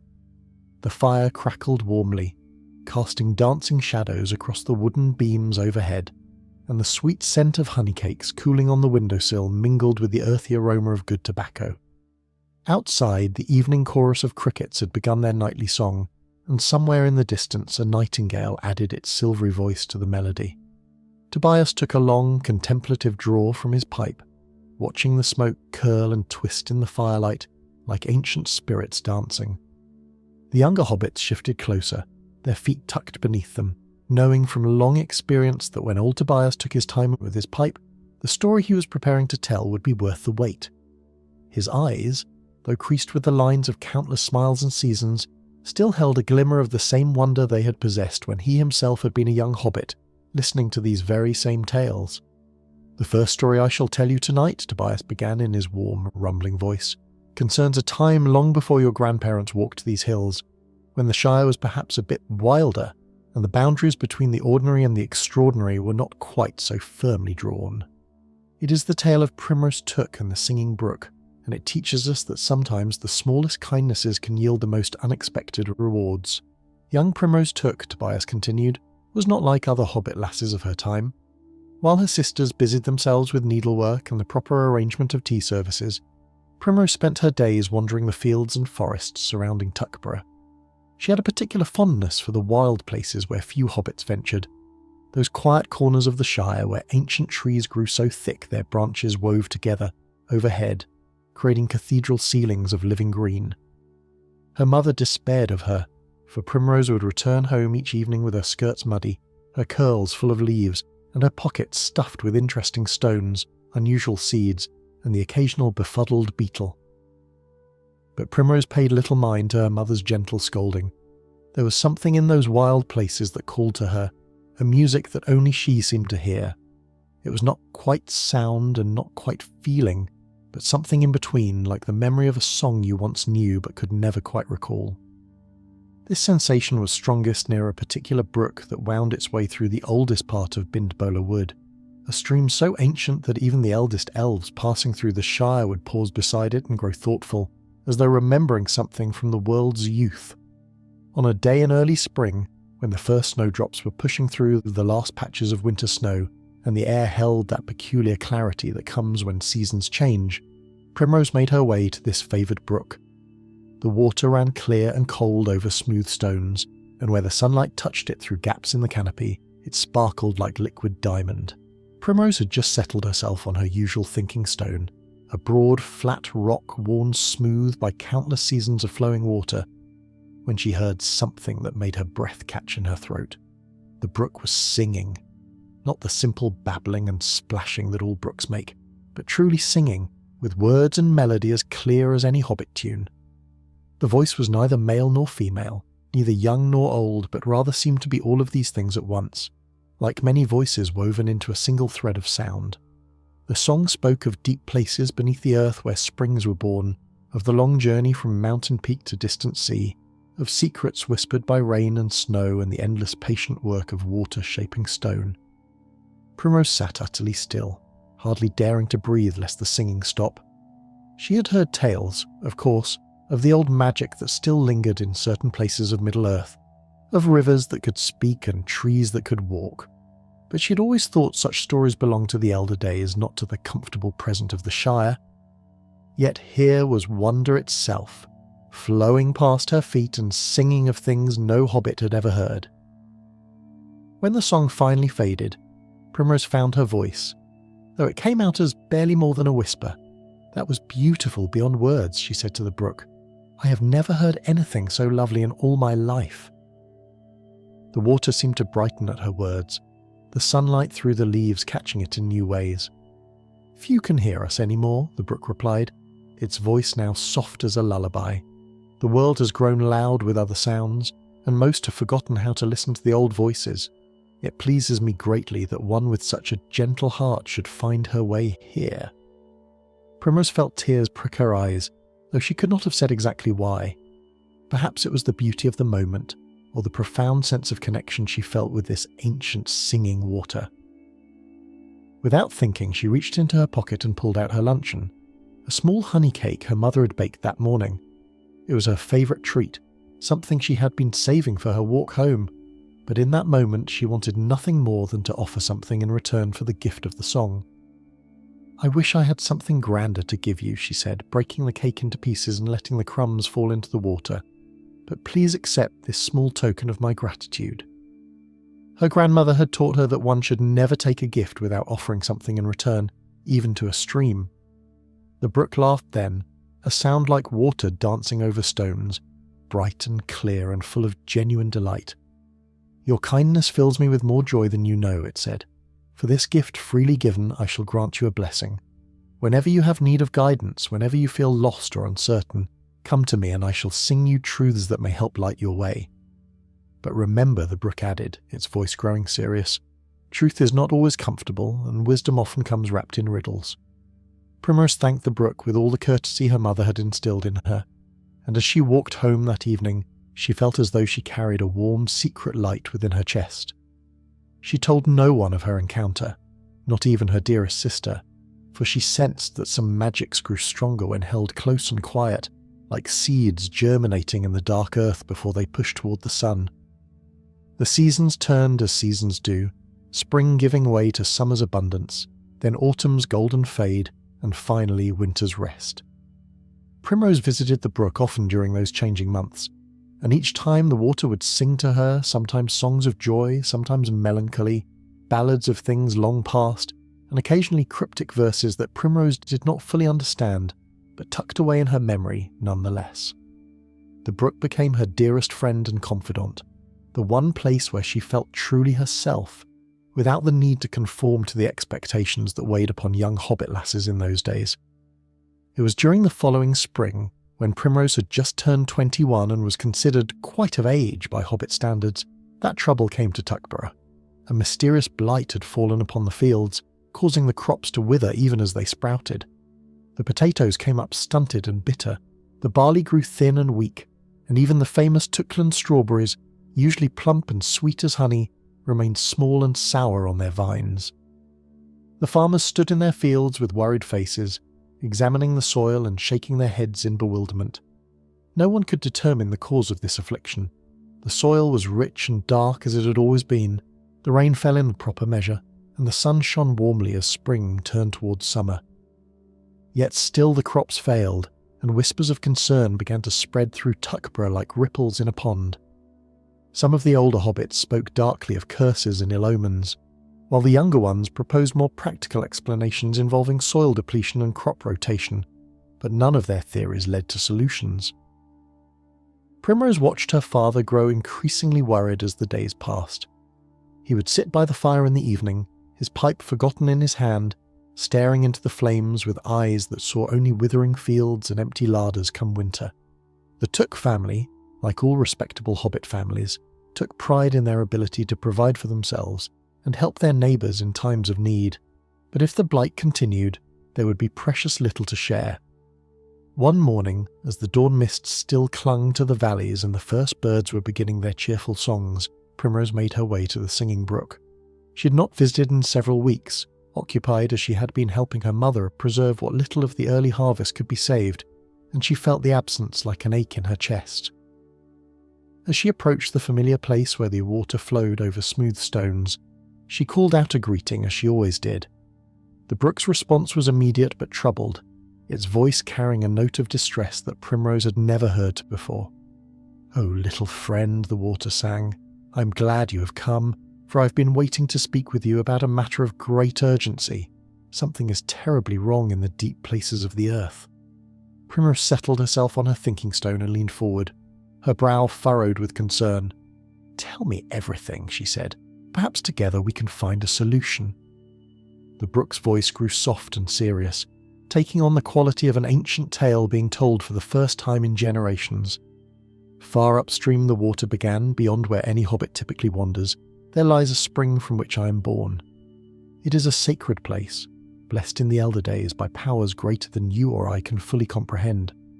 For time beyond counting, a guardian has watched over this spring, ensuring that its waters remain pure and life-giving, but the guardian has fallen into a deep slumber, and without its watchful presence, a corruption has begun to seep into the water at its very source." "What kind of corruption?" Primrose asked, though part of her feared the answer. "A stone," the brook replied, "a stone of shadow and malice, has found its way into the spring pool. It was cast there deliberately, I believe, by some malevolent force that wished to poison the land. The stone is small, no larger than a robin's egg, but its influence spreads like ink in clear water. It taints everything it touches, and because I carry these waters throughout the valley, I spread the corruption to every field and garden I flow past." The brook's voice trembled with shame. "I have become the instrument of the very blight that afflicts your people, and I'm powerless to stop it." Primrose felt her heart clench with sympathy for her friend's anguish. "This is not your fault," she said firmly. "You're as much a victim of this evil as we are. But tell me, is there a way to remove this stone? Can the corruption be undone?" "There is hope," the brook sang, "but it would require great courage. Someone must journey to the spring, wake the guardian from its slumber, and remove the shadow stone from the water. Once the stone is cast out and buried far from any living water, the spring will run pure again, and the blight will fade from the land. But the path is difficult and fraught with dangers, for the way passes through the old forest where few hobbits dare to tread." Primrose did not hesitate for even a moment. "I will go," she declared, her voice ringing with determination. "You have given me so much joy and wisdom through your songs. How could I do anything less than try to help you in return?" The brook seemed to swell with emotion, its waters brightening in the morning sun. "You have the heart of a hero, little friend, though you wear the simple dress of a hobbit gardener. Very well, I shall guide you as best I can. Follow my course upstream, always keeping to the water's edge, and I will sing to you when you need direction. But be warned, the old forest is not like the tame woods you know. The trees there are ancient and aware, and they do not always look kindly upon those who wander beneath their boughs." That very afternoon, Primrose made her preparations. She packed a small bag with provisions, sturdy bread and cheese, a few apples, and a flask of her mother's blackberry cordial for courage. She wore her sturdiest walking dress, the sensible brown one with deep pockets, and she took her father's walking stick, a stout piece of oak with an iron ferrule. She told her mother she was going to visit a cousin in the East Farthing, a small lie that made her uncomfortable but seemed necessary given the circumstances. Her mother would never have allowed her to venture into the old forest, and Primrose could not risk being stopped before she had even begun. As she set out in the early morning, following the brook upstream beyond the familiar boundaries of Tuckborough, Primrose felt a curious mixture of fear and exhilaration.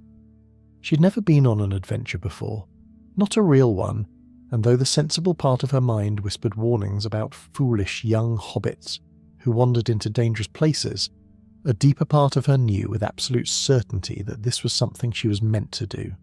The landscape began to change as she walked.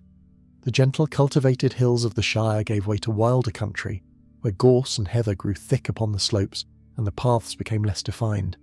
The brook sang to her constantly, sometimes offering encouragement, sometimes teaching her the names of plants she passed or telling her stories of the creatures that lived in these borderlands. Once a red fox watched her from a hilltop, its intelligent eyes following her progress with what seemed like approval. A hawk circled overhead, riding the thermal currents, and Primrose thought she heard it call out something that sounded almost like a greeting. By afternoon she'd reached the edge of the old forest. The trees loomed before her, massive and ancient, their trunks thick as hobbit holes, and their branches intertwining overhead to create a perpetual twilight beneath their canopy. The very air seemed different at the forest's edge, cooler and somehow thicker, carrying scents of moss and decay and growing things that had no names in the common tongue of hobbits. Primrose paused at the threshold, her hand resting on the rough bark of an oak tree that stood like a sentinel at the boundary.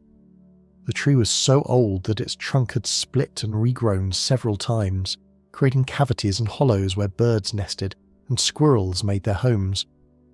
She could feel a faint vibration through the bark, almost like a heartbeat, slow and deep and patient beyond measure. "May I pass through your realm?" Primrose asked aloud, feeling slightly foolish but remembering her grandmother's tales about the importance of courtesy when dealing with ancient things. "I mean no harm to you or yours. I seek only to reach the spring and heal the waters that flow through my homeland." For a long moment, there was only silence, broken by the distant call of a wood pigeon and the endless murmur of the brook at her feet. Then, so subtle she almost missed it, the branches overhead shifted, creating a narrow corridor of dappled sunlight that pointed deeper into the forest. Primrose took this as permission, or at least as a lack of outright refusal, and stepped beneath the canopy. The world transformed the moment she crossed that invisible boundary.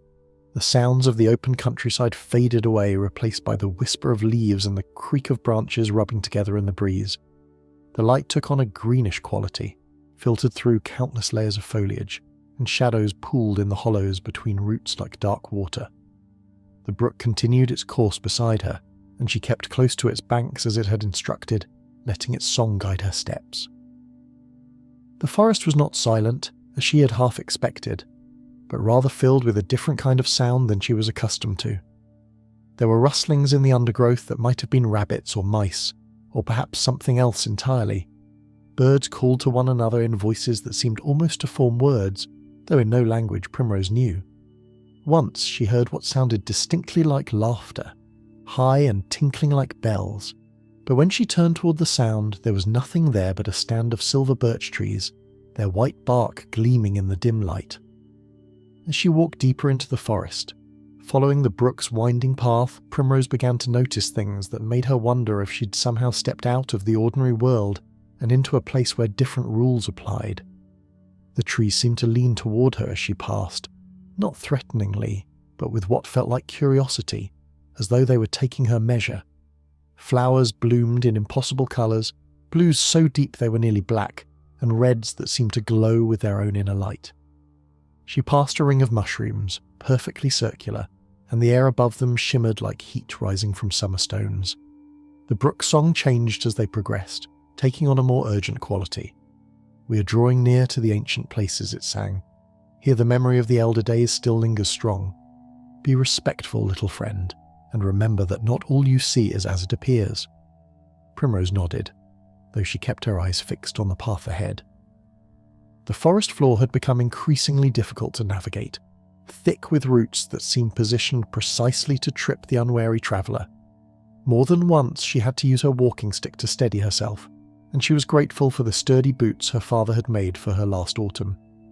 It was near twilight, when the green light beneath the canopy had deepened to emerald and the first stars were likely appearing in the sky above, that Primrose came upon the glade. She rounded a bend in the brook's course and found herself standing at the edge of a clearing, so perfectly circular it could only have been shaped by intention rather than chance. The grass grew short and soft as velvet, starred with tiny white flowers that glowed gently in the gathering dusk. At the far side of the glade, water bubbled up from between ancient stones, forming a pool no larger than a hobbit's bathing tub before spilling over and becoming the brook she'd followed. But it was the Guardian that captured her attention and held her breathless with wonder.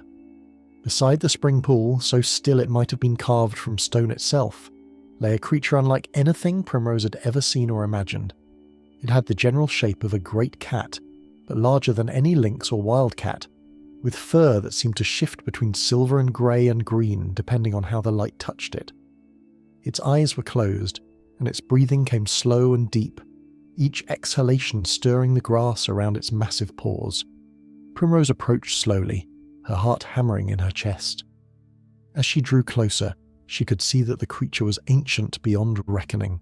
Its muzzle was grey with age, and old scars crisscrossed its flanks, speaking of battles fought long ago. Around its neck hung a collar of woven flowers, but the flowers had long since withered to dust, leaving only the faintest outline of where they had been. The pool itself was clearly afflicted.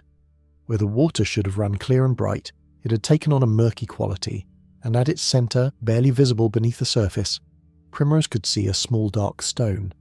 It looked unremarkable at first glance, just a smooth river pebble. But as she stared at it, she felt a creeping sense of wrongness, as though the stone was a wound in the world itself. She knelt beside the pool, uncertain how to proceed. The shadow stone was just within reach if she leaned far enough over the water, but something held her back. The brook had said she needed to wake the Guardian first, but how did one wake an enchanted creature from a sleep that might have lasted for decades or even centuries? Primrose remembered her grandmother's stories, the ones she'd told on winter nights when the wind howled outside and the fire burned low. In those tales, enchantments were often broken by simple acts of kindness, by genuine compassion offered without expectation of reward. She looked at the ancient Guardian, this noble creature who had faithfully watched over the spring through ages of the world, and her heart filled with sympathy for its lonely vigil. Gently, very gently, she reached out and placed her hand on the creature's head, just behind its ears where cats most like to be scratched. The fur was softer than she expected, like touching mist or moonlight. "Great Guardian," she whispered, her voice barely more than a breath, "I'm so sorry you have slept alone for so long. You have been faithful in your duty and the land remembers your service.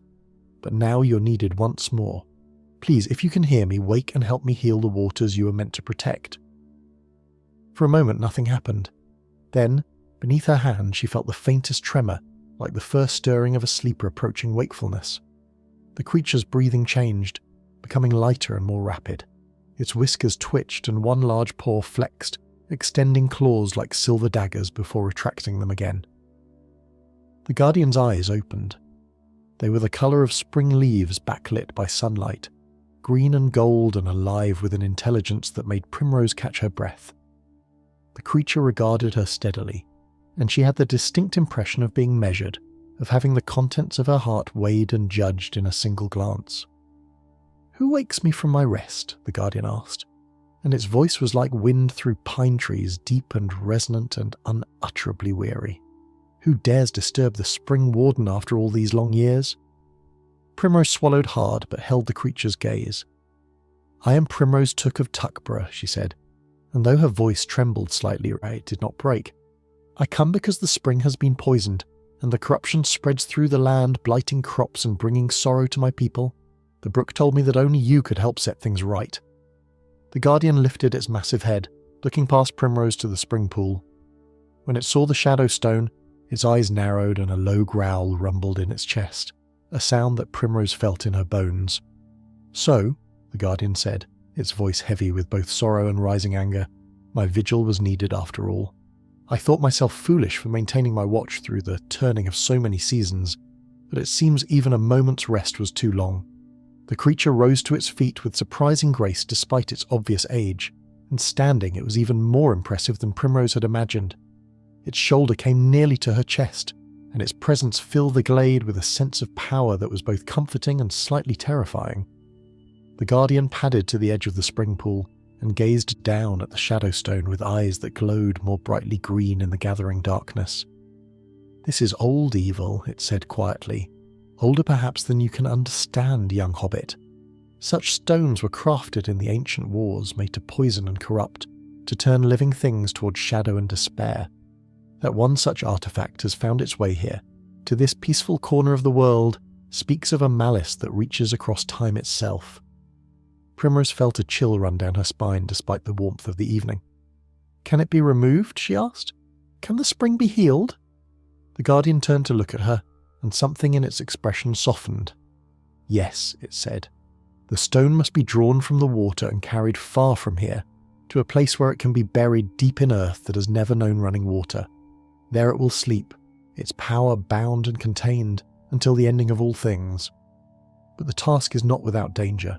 The stone will resist, and its corruption will seek to enter the heart of whoever touches it, whispering promises of power and filling the mind with dark thoughts." "I will do it," Primrose said immediately, before fear could make her hesitate. "I have come this far, and I will not turn back now." The Guardian studied her for a long moment, and Primrose had the uncomfortable sensation that it was looking not just at her face, but into the very core of her being, reading her intentions and measuring her strength of will. Finally, it nodded slowly. "You have courage, little one," it said, "and something more valuable still. You have a kind heart untainted by bitterness or greed. These qualities will serve as your armor against the stone's influence. But I will aid you as I can." The great creature moved to stand beside Primrose at the pool's edge. "When you reach into the water," it instructed, "think only of the things you love most in the world. Hold those thoughts like a shield before you. The stone will try to show you visions of power, of revenge against those who have wronged you, of dominion over others. You must not listen. Remember instead the songs of the brook, the smell of your mother's baking, the feel of honest earth between your fingers. Remember all the small beauties that make life precious." Primrose nodded, taking a deep breath to steady herself. She rolled up her sleeve and knelt at the water's edge. The pool's surface was still and dark, reflecting the first stars that had begun to appear in the sky above the glade. She could see the Shadowstone clearly now, resting among the smooth pebbles at the bottom, and even from above the water she could sense its wrongness, the way it seemed to drink in light rather than reflect it.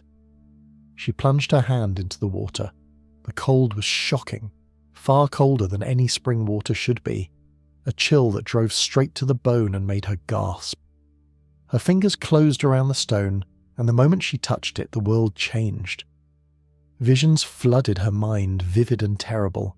She saw herself as a great lady, commanding armies and bending others to her will through force and fear. She saw the Shire transformed into a fortress, its gentle hills crowned with watchtowers, and its peaceful fields given over to the production of weapons and armour. She saw herself seated on a throne of iron, cold and powerful and utterly alone, with all who had once loved her now cringing before her in terror. The visions were seductive in their clarity, offering solutions to every slight she had ever suffered, every time she had felt overlooked or underestimated. The stone whispered to her in a voice like silk over steel. "You could be great," it murmured. "You could make them all see how special you are, how much more worthy than those simpering fools who care only for their comfort and their suppers. Take me, keep me, and I will show you the path to glory." But Primrose remembered the Guardian's words. She forced her mind away from the visions and toward the thing she truly cherished. She thought of her mother's hands, worn from years of work, but always as gentle when they smoothed her hair. She thought of her father's laugh, deep and rumbling like distant thunder, and the way his eyes crinkled when he smiled. She thought of the singing brook and the joy she'd found in its companionship, the pure delight of discovering that the world held more magic than she'd ever dreamed. She thought of the taste of strawberries eaten straight from the vine on a summer afternoon, the sound of rain on the Hobbit hole's round windows, the comfort of her own bed after a long day's work in the garden. She thought of all the small kindnesses that wove through her life like golden threads, The neighbour who had taught her to whistle, and the old gaffer who always had a sweet in his pocket for the children, the way the whole village came together for festivals and celebrations. The stone's whispers grew more insistent, more desperate, but they could not penetrate the armour of these cherished memories. Primrose tightened her grip and pulled the stone from the water. It felt heavier than it should, as though it were fighting against her, trying to slip from her grasp and fall back into the pool. But she held firm, and with a final effort she lifted it free and dropped it onto the grass beside the spring. The moment the stone left the water, the change was immediate and dramatic. The murky quality vanished, replaced by crystalline clarity. The water began to bubble more vigorously, as though celebrating its freedom, and the sound it made was musical and joyful. The very air of the glade seemed to lighten, and the flowers around the pool's edge began to glow more brightly. "Well done," the Guardian said, and there was genuine warmth in its voice. "You have passed the first test, young Primrose, but the stone is not yet defeated. It must be carried far from here and buried, as I said, in earth that has never known running water. Do you know of such a place?" Primrose thought for a moment, her mind still slightly foggy from her encounter with the stone's dark influence. "There is a place," she said slowly. "In the hills above Tuckborough, there is a high meadow where the soil is dry and sandy. No streams run there, and even in the hardest rains the water flows around it rather than through it.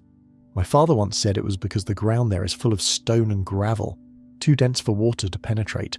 Would that serve?" The Guardian nodded. "It would serve perfectly, but you cannot carry the stone in your bare hands for such a distance. Its corruption would seep into you gradually, wearing away your resistance. We must wrap it in something that will shield you from its influence." The great creature moved to a corner of the glade where a hawthorn tree grew, its branches heavy with white blossoms that seemed to shine with their own light. With surprising delicacy, the Guardian used its claws to strip several long strands of bark from the tree, taking care not to harm it more than necessary. These it wove together with a skill that seemed impossible for a creature with paws rather than hands, creating a small pouch. "Hawthorn is a guardian tree," the creature explained as it worked. "It has long been used to ward against evil influences. This will not neutralize the stone's power entirely, but it will prevent it from touching you directly." The Guardian dropped the finished pouch beside the shadow stone. "Place it within and carry it carefully. Do not sleep with it near you, and do not let it touch your skin. When you reach the dry meadow, dig as deep as you can and bury it." Primrose used 2 sticks to maneuver the stone into the hawthorn pouch, being careful not to touch it again with her bare hands. Even through the protective bark she could feel a faint coldness emanating from the stone, like standing near a block of winter ice. She tied the pouch securely and hung it from her belt, positioning it so that it dangled away from her body as much as possible. The weight of it seemed greater than such a small object should possess, and she wondered if that was a physical property or merely the burden of knowledge about what she carried. The Guardian watched her preparations with approval. "You have shown yourself worthy," Primrose Took it said. "Few would have the courage to do what you have done this night. Before you go, know that you have earned the gratitude of one who has walked this world since before the Shire was settled, before hobbits had even come to these western lands. If ever you have need of aid, and if I still draw breath in this world, you have only to call my name." Primrose looked up at the magnificent creature. "I do not know your name," she said softly. "In all this time, I never thought to ask." The Guardian's eyes glinted with something that might have been amusement. "That is because you have a courteous heart," it replied. "Many who seek the aid of ancient powers demand names as though they were owed. I am called Silverthorn, and I was set to watch this spring in the first age of the world by powers greater than any that now walk in Middle-earth. My kind are few now, scattered and diminished, but we remember our oaths and keep our vigil still. Thank you, Silverthorn," Primrose said, and she bowed as deeply as she could manage while standing. "I hope we may meet again under happier circumstances. Perhaps when the spring runs pure again and the land is healed, I might visit and bring you gifts of honey and cream, for I have heard that such things please the ancient guardians." Silverthorn's whiskers twitched in what was unmistakably a smile. "I would like that very much," the creature said. "It has been long since anyone offered me gifts given freely rather than tributes paid from fear or obligation. Now go, little one, and complete your task. The night grows deep and you have far to travel. I will watch over you as long as you remain within the bounds of the old forest, and I will send word to the trees that you are under my protection." Primrose gathered her walking stick and adjusted the pouch at her belt one final time. She cast a last look at the spring pool, which now bubbled clear and bright under the starlight, its water singing a song of joy and renewal. Then she turned and began to retrace her steps along the brook's course, back through the ancient forest toward the familiar lands of the Shire. The journey back was quite different from her journey in. Where before the forest had seemed watchful and vaguely threatening, now it felt almost welcoming. The trees that had leaned toward her with curiosity now bent their branches to create clear pathways, and the undergrowth seemed to part before her feet. Once, when she stumbled on a hidden root, a low-hanging branch swung down at just the right moment for her to catch and steady herself. She murmured her thanks, and the leaves rustled in what sounded like acknowledgement. The brook sang beside her constantly, its song now returned to the pure clarity it had possessed before the corruption. It sang of gratitude and hope, of seasons turning and life renewed, of the endless patient work of healing that flows through all growing things. Primrose found herself humming along, inventing harmonies to complement the water's melody. Despite the comfort of Silverthorn's protection and the brook's companionship, Primrose could not entirely forget the weight at her belt. The Shadowstone seemed to pulse with a slow, malevolent rhythm, and even through the hawthorn bark she could sense its desire to corrupt and destroy. More than once she had to resist the urge to simply hurl it away into the forest, to be rid of its oppressive presence. But she knew that would solve nothing. The stone would remain poisoning whatever place it landed, waiting to be found by some other unwary soul. The night deepened around her, and the forest filled with the sounds of nocturnal creatures going about their business. She heard the soft hoot of an owl hunting in the canopy above, the rustle of a hedgehog shuffling through fallen leaves, and once the distant howl of a wolf that made her heart beat faster until she remembered Silverthorn's promise of protection. True to the Guardian's word, no harm came to her, though she sensed eyes watching from the darkness, curious but not hostile. It was well past midnight when Primrose finally emerged from the old forest. The change was as abrupt as it had been upon entering. One moment she was surrounded by ancient trees and green twilight, and the next she stood under an open sky blazing with stars so thick they looked like scattered flour across a vast black table. The familiar contours of the Shire spread before her, peaceful and sleeping, with here and there a light still burning in some late hobbit's window. The brook bubbled beside her, its voice growing softer now as though conscious of the sleeping households nearby. "You have done well, my friend," it sang quietly. "Complete your task, bury the stone in the dry earth, and the blight will lift from the land as surely as morning mist clears before the sun. I will be here always, flowing through the heart of the Shire, and you will always be welcome to sit beside me and share songs." Primrose felt tears prick her eyes at the thought of parting, even temporarily, from her dear companion. "I will visit often," she promised, "and I will bring my children, when I have them, and teach them to listen to the old voices that still sing in the world. Your songs will not be forgotten, not as long as there are tooks in the Shire."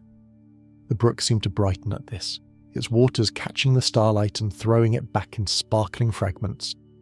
"Then go now," it sang. "Dawn is not far off, and you should complete your errand before the sun rises.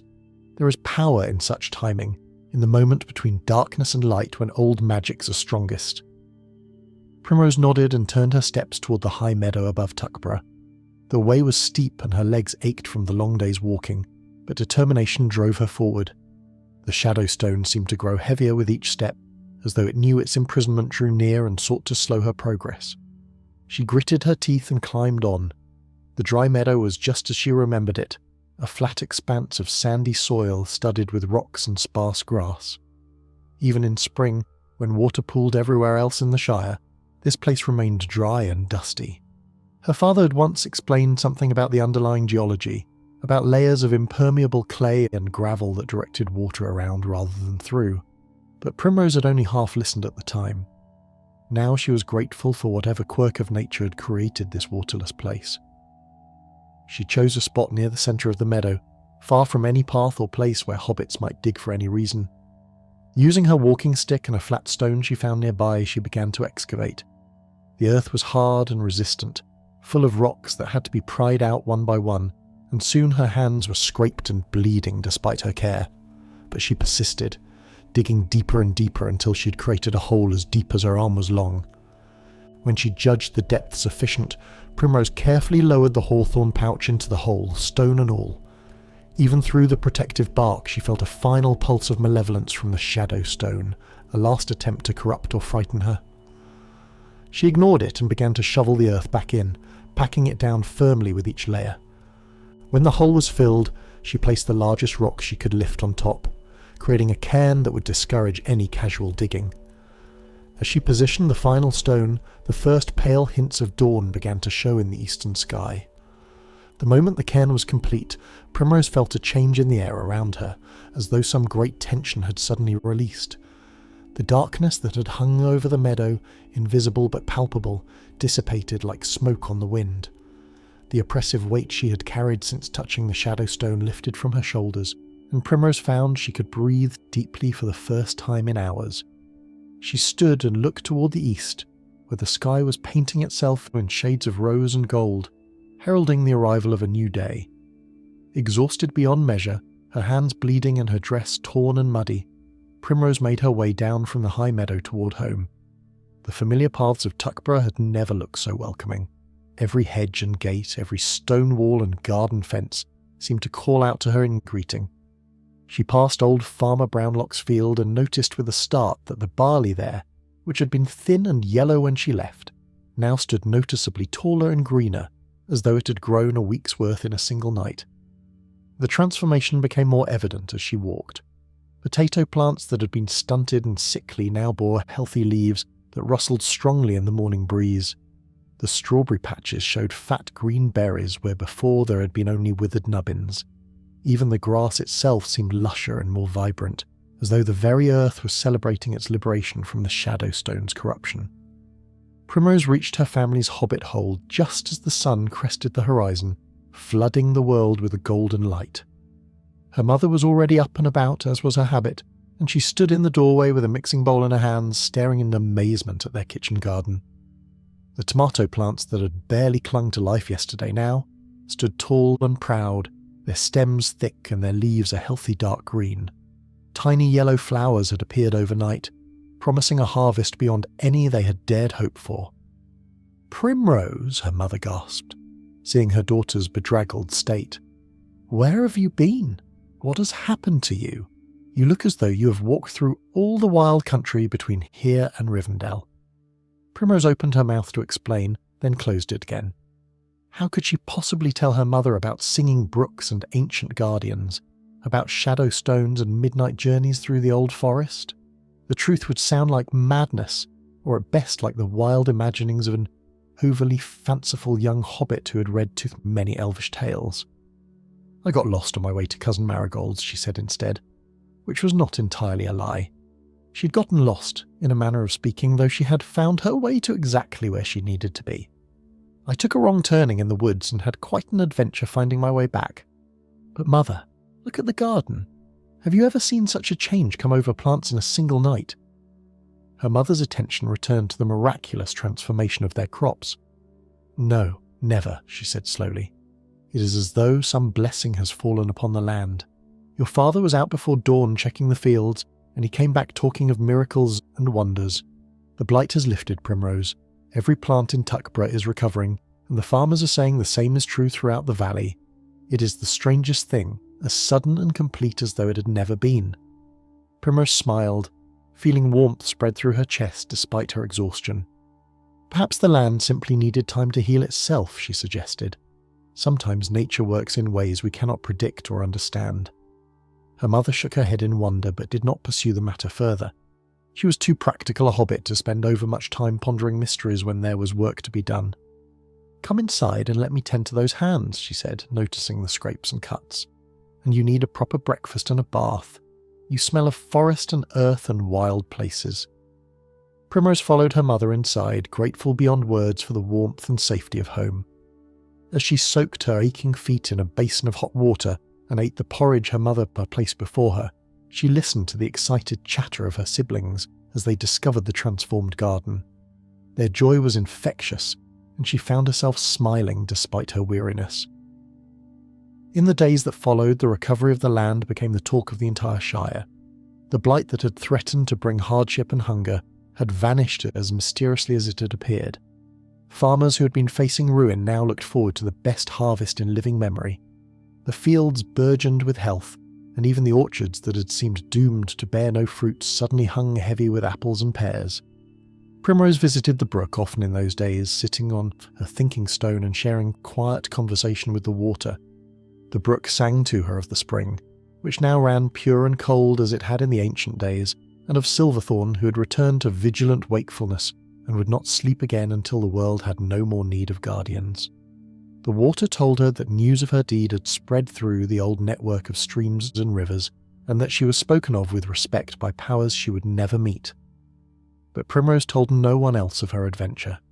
She kept it locked away in her heart like a precious gem, taking it out only in private moments to examine and marvel at. She had learned that some experiences were too profound for casual sharing, that there were truths which lost their power when exposed to the harsh light of skepticism and doubt. Better to hold them close and let them shine quietly within, illuminating her path forward. As the seasons turned and Primrose grew older, she became known throughout Tuckborough for her wisdom and her particular way with growing things. Plants seemed to thrive under her care in ways that defied normal explanation, and she had an uncanny ability to know what any garden needed to flourish. When asked about her secret, she would simply smile and say that she had learned to listen to what the earth was telling her. She never married, though she had offers enough. Instead, she devoted herself to teaching the young hobbits of the Shire about the natural world, about the importance of respecting ancient things and listening to the voices that still sang in wild places. She took children on walks through the woods and taught them to identify plants by their leaves and flowers. She showed them how to read the weather in the behaviour of birds and the shapes of clouds. And sometimes, when she had a student who seemed particularly attuned to the deeper mysteries of the world, she would lead them to the singing brook and let them discover for themselves what wonders it might share. The brook remained her closest friend and confidant throughout her long life. On her happiest days and her saddest, she would make her way to that familiar spot and sit on her thinking stone, and the water would sing to her of comfort and continuity, of the great cycles that governed all living things, of death and renewal and the eternal dance between light and shadow. And in the deep places of the old forest, Silverthorn kept watch over the spring, sometimes remembering the brave young hobbit who had freed the waters from corruption. On certain nights, when the moon was full and the stars shone bright, the ancient guardian would lift its head and sing a song of its own, a melody of gratitude and blessing that flowed out through the forest and across the Shire, touching the dreams of all who slept beneath its influence. Years later, when Primrose was old and grey and her time in Middle-earth was drawing to a close, she made one final journey to the brook. Her steps were slow and her breathing laboured, but she was determined to say goodbye to the friend who had shaped so much of her life. She sat on her thinking stone, which had grown smoother over the decades from the countless times she'd settled upon it, and she listened as the brook sang her a farewell. The water's song spoke of journeys ending and new journeys beginning, of how nothing truly ends but only transforms, flowing onward like water itself into new shapes and new purposes. It sang of the legacy she would leave behind, the children she had taught, and the seeds of wonder she had planted in their hearts, and it promised that even after she had gone, the brook would remember her, would carry the story of Primrose Took and the Shadowstone forward through these ages, singing it to anyone with ears to hear. When Primrose finally passed from the world, it was peacefully in her sleep on a warm summer night. The next morning, those who had known her best swore they heard the brook singing more beautifully than ever before, a song of celebration rather than mourning, as though welcoming an old friend home. And in the high meadow where the Shadowstone lay buried beneath its cairn of rocks, a circle of white flowers bloomed that had never grown there before, flowers that returned every spring without fail, marking the place where a young hobbit's courage had saved the Shire from creeping darkness. Old Tobias paused in his tale, taking a long draw from his pipe. The fire had burned low during his telling, and one of the young hobbits quickly added another log, sending sparks spiralling up the chimney like earthbound stars. The children sat in rapt silence, their eyes wide with wonder, and more than one had tears glistening on their cheeks. "That is a beautiful story," said young Poppy Bolger, who at 12 years old fancied herself too grown up for fairy tales, but had been as entranced as any of the younger children. Did Primrose Took truly exist, or is she just a legend? Tobias smiled mysteriously. What makes you think those two things are different, young Poppy? The best legends always have a seed of truth at their heart, and the truest truths often grow into legends over time. I will say this much. There is a brook that runs through the old woods beyond Tuckborough, and it does make a sound uncommonly like singing if you sit beside it long enough. And in a high meadow above the village, there grows a circle of white flowers that bloom nowhere else in all the Shire. Whether those things came about as my tale suggests, well, you must decide that for yourself. He shifted in his chair, his old bones creaking almost as loudly as the wooden frame. Now then, he continued, since you have all been such attentive listeners, I shall tell you another tale before the night grows too late and your parents come looking for you. This one is quite different in character, being less about grand adventures and more about the importance of honesty and the perils of greed. The children settled themselves more comfortably, and Tobias began his second tale. In the days when my grandfather's grandfather was young, there lived in Hobbiton a hobbit named Mungo Burrows. Now Mungo was, by all accounts, a decent enough fellow in most respects. He paid his debts, he kept his garden tidy, and he never spoke ill of his neighbours, at least not where they could hear him. But Mungo had one great failing that would prove to be his undoing.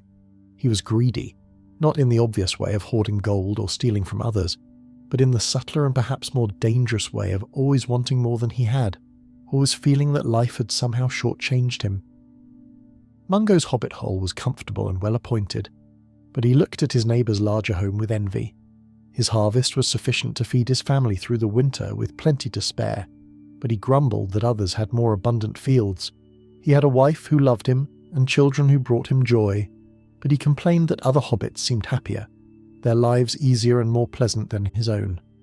No matter what blessings came his way, Mungo could always find some lack, some absence that prevented him from being truly content. One autumn day, when the leaves were turning gold and the harvest was being gathered in, Mungo was walking along a little used path in the woods near Hobbiton. He was on his way to visit a distant cousin, grumbling to himself as usual about the length of the walk and the weight of the gift basket his wife had insisted he carry, when he noticed something glinting beneath a fallen tree. Curious, he set down his basket and knelt to investigate. What he discovered made his heart race with excitement. Nestled in the hollow beneath the tree's roots was a small iron box, its surface crusted with rust and earth but still intact. The lock had long since corroded away, and when Mungo lifted the lid, he found the box filled with ancient silver coins, more money than he'd ever seen in one place. The coins were old, stamped with devices and inscriptions he did not recognise, but silver was silver, and Mungo knew their value. His first thought should have been to report his find to the mayor, for such treasure troves were supposed to be declared and their ownership properly established. But greed whispered in Mungo's ear, telling him that he had found the coins, that surely finders were keepers, that this was the universe finally giving him what he deserved after years of feeling overlooked and underappreciated. No one else knew about this treasure. Why should he not keep it for himself? Mungo looked around carefully, ensuring he was alone and unobserved. Then he emptied the coins into his pockets and threw the iron box as far into the woods as he could manage. He covered the spot where it had lain with leaves and branches, obscuring any sign of his discovery. His heart pounded with a mixture of excitement and guilt as he retrieved his gift basket and continued on his way. But the weight of the silver in his pockets felt like vindication for all the years he had felt the world owed him more. When Mungo reached his cousin's home, he found it difficult to concentrate on conversation. His mind kept returning to the treasure hidden in his pockets, to all the things he could buy, the improvements he could make to his property, the respect he might finally command from his neighbours if they knew he had wealth. He cut his visit short, claiming a headache, and hurried home as quickly as his laden pockets would allow. That night, after his wife and children had gone to bed, Mungo sat up by the fire examining his treasure. The coins were indeed ancient, older perhaps than the Shire itself. In the firelight they gleamed with a soft silver radiance, and Mungo felt his heart swell with possessive pride. This was his now, his secret, his treasure. He would not waste it or spend it foolishly, but neither would he report it. He would hide it away and use it carefully over time, improving his life bit by bit in ways that would not arouse suspicion. He found a hiding place for the coins beneath a looser stone in his root cellar, wrapping them in oiled cloth to protect them from moisture. Each night thereafter, when his family slept, he would creep down to the cellar and unwrap his treasure, counting the coins and planning what he might do with them. The silver seemed to glow more brightly each time he looked at it, though Mungo attributed this to his imagination and the flickering light of his candle. But the coins, you see, were not ordinary treasure. They had belonged, in ages past, to a petty lordling who had gained his wealth through cruelty and oppression, wringing every copper from his tenants and showing no mercy to those who could not pay. When the lordling had finally died unmourned and alone, his treasure had been buried with him, as was the custom. But his greed had so permeated the silver that it carried a curse. Whoever claimed the coins through dishonesty would find their own greed growing like a cancer within them, consuming all other thoughts and feelings until nothing remained but the endless hunger for more. Mungo began to change. His wife noticed it first, how he had become secretive and short-tempered, how he scrutinized every expense and begrudged every coin spent on household necessities. He started to hoard food, hiding away extra portions even though their larder was full. He grew suspicious of his neighbours, convinced they were plotting to discover his treasure and steal it away. He stopped visiting the tavern or participating in community gatherings, afraid that someone might notice his altered behaviour and become curious. The treasure itself seemed to be calling to him constantly. During the day, as he worked in his garden or went about his business, he could feel its pull like a physical force, drawing his thoughts back to the root cellar and the wrapped bundle beneath the stone. At night, his dreams were filled with visions of silver, rivers of coins flowing endlessly, mountains of wealth that could never be spent or diminished. He would wake in the dark hours before dawn, drenched in sweat, and find himself creeping down to the cellar to reassure himself that the treasure was still there, still safe, still his. His family grew worried. Mungo's children asked their mother why father was acting so strangely, and his wife tried to speak with him about his changing behaviour, but he brushed off her concerns with irritation. There was nothing wrong, he insisted.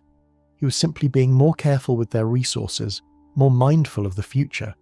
If anything, they should be grateful that he was taking their security so seriously. But as winter drew near and the days grew shorter, Mungo's condition worsened. He became gaunt and hollow-eyed, sleeping little and eating less. The treasure had grown from a secret joy to an obsession that consumed every waking moment. He stopped tending his garden, letting the late vegetables rot in the ground. He neglected his work, the small carpentry jobs he took on to supplement their income, until customers stopped coming. All he could think about was the silver in the cellar and the terrible fear that someone would discover it and take it away. One cold November evening, when frost had already kissed the ground and the wind rattled the shutters, Mungo's wife finally confronted him directly. She'd noticed him creeping down to the cellar yet again, and she followed him, determined to discover what had so thoroughly changed her husband. When she found him kneeling before his unwrapped treasure, counting the coins over and over with trembling fingers, her heart broke. "Mungo," she said softly, "what is this? Where did all this silver come from?" He whirled around, his face contorted with rage and fear. "It is mine," he snarled, clutching the coins to his chest. "I found it and it belongs to me. You cannot have it. No one can have it." His wife recoiled from the stranger her husband had become.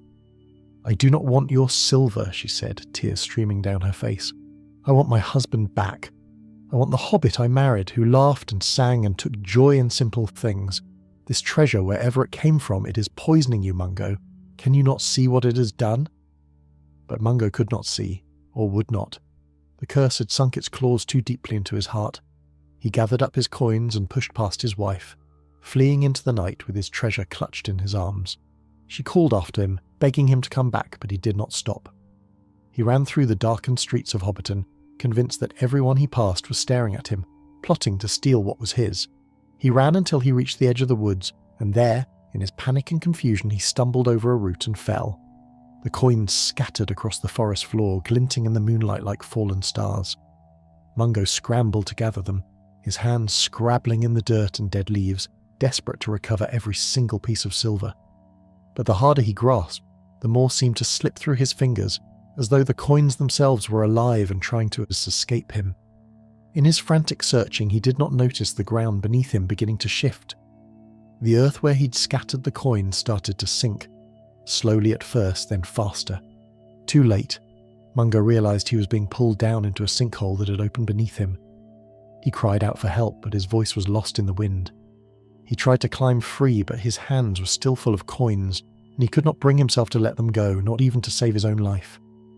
The last thing anyone saw of Mungo Barrows was his hand reaching up from the earth, silver coins clutched in his fist, before the ground closed over him entirely. When his wife and neighbours came searching the next morning, they found no trace of him except for a single silver coin lying on the forest floor, tarnished black and cold as ice. The earth where he had vanished was smooth and undisturbed, as though nothing had ever happened there. The mayor declared it a tragic accident, and Mungo's family mourned him as best they could, though the manner of his disappearance remained a mystery that troubled the village for years to come. His wife, a sensible hobbit, took the blackened coin that had been found and brought it to the wisest person she knew, old Belladonna Took, who was known for her knowledge of ancient lore and her dealings with the peculiar folk who sometimes passed through the Shire. Belladonna examined the coin carefully, holding it to the light and muttering to herself in languages the widow did not understand. Finally, she looked up with grave eyes. "This is cursed silver," she said. "Treasure gained through cruelty and claimed through dishonesty. Your husband was not the first to fall victim to its poison, and he would not have been the last had he kept it. The earth has taken it back, along with its latest victim, and perhaps that is for the best." The widow wept, but Belladonna was not without compassion. She took the remaining coin and performed a small ceremony over it, speaking words of cleansing and release. When she was done, the tarnish had lifted, and the silver gleamed pure once more. "This coin alone I have freed from the curse," she said, placing it in the widow's hand.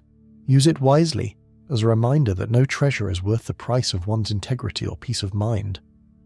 Old Tobias paused again, letting the weight of the tale settle over his young listeners.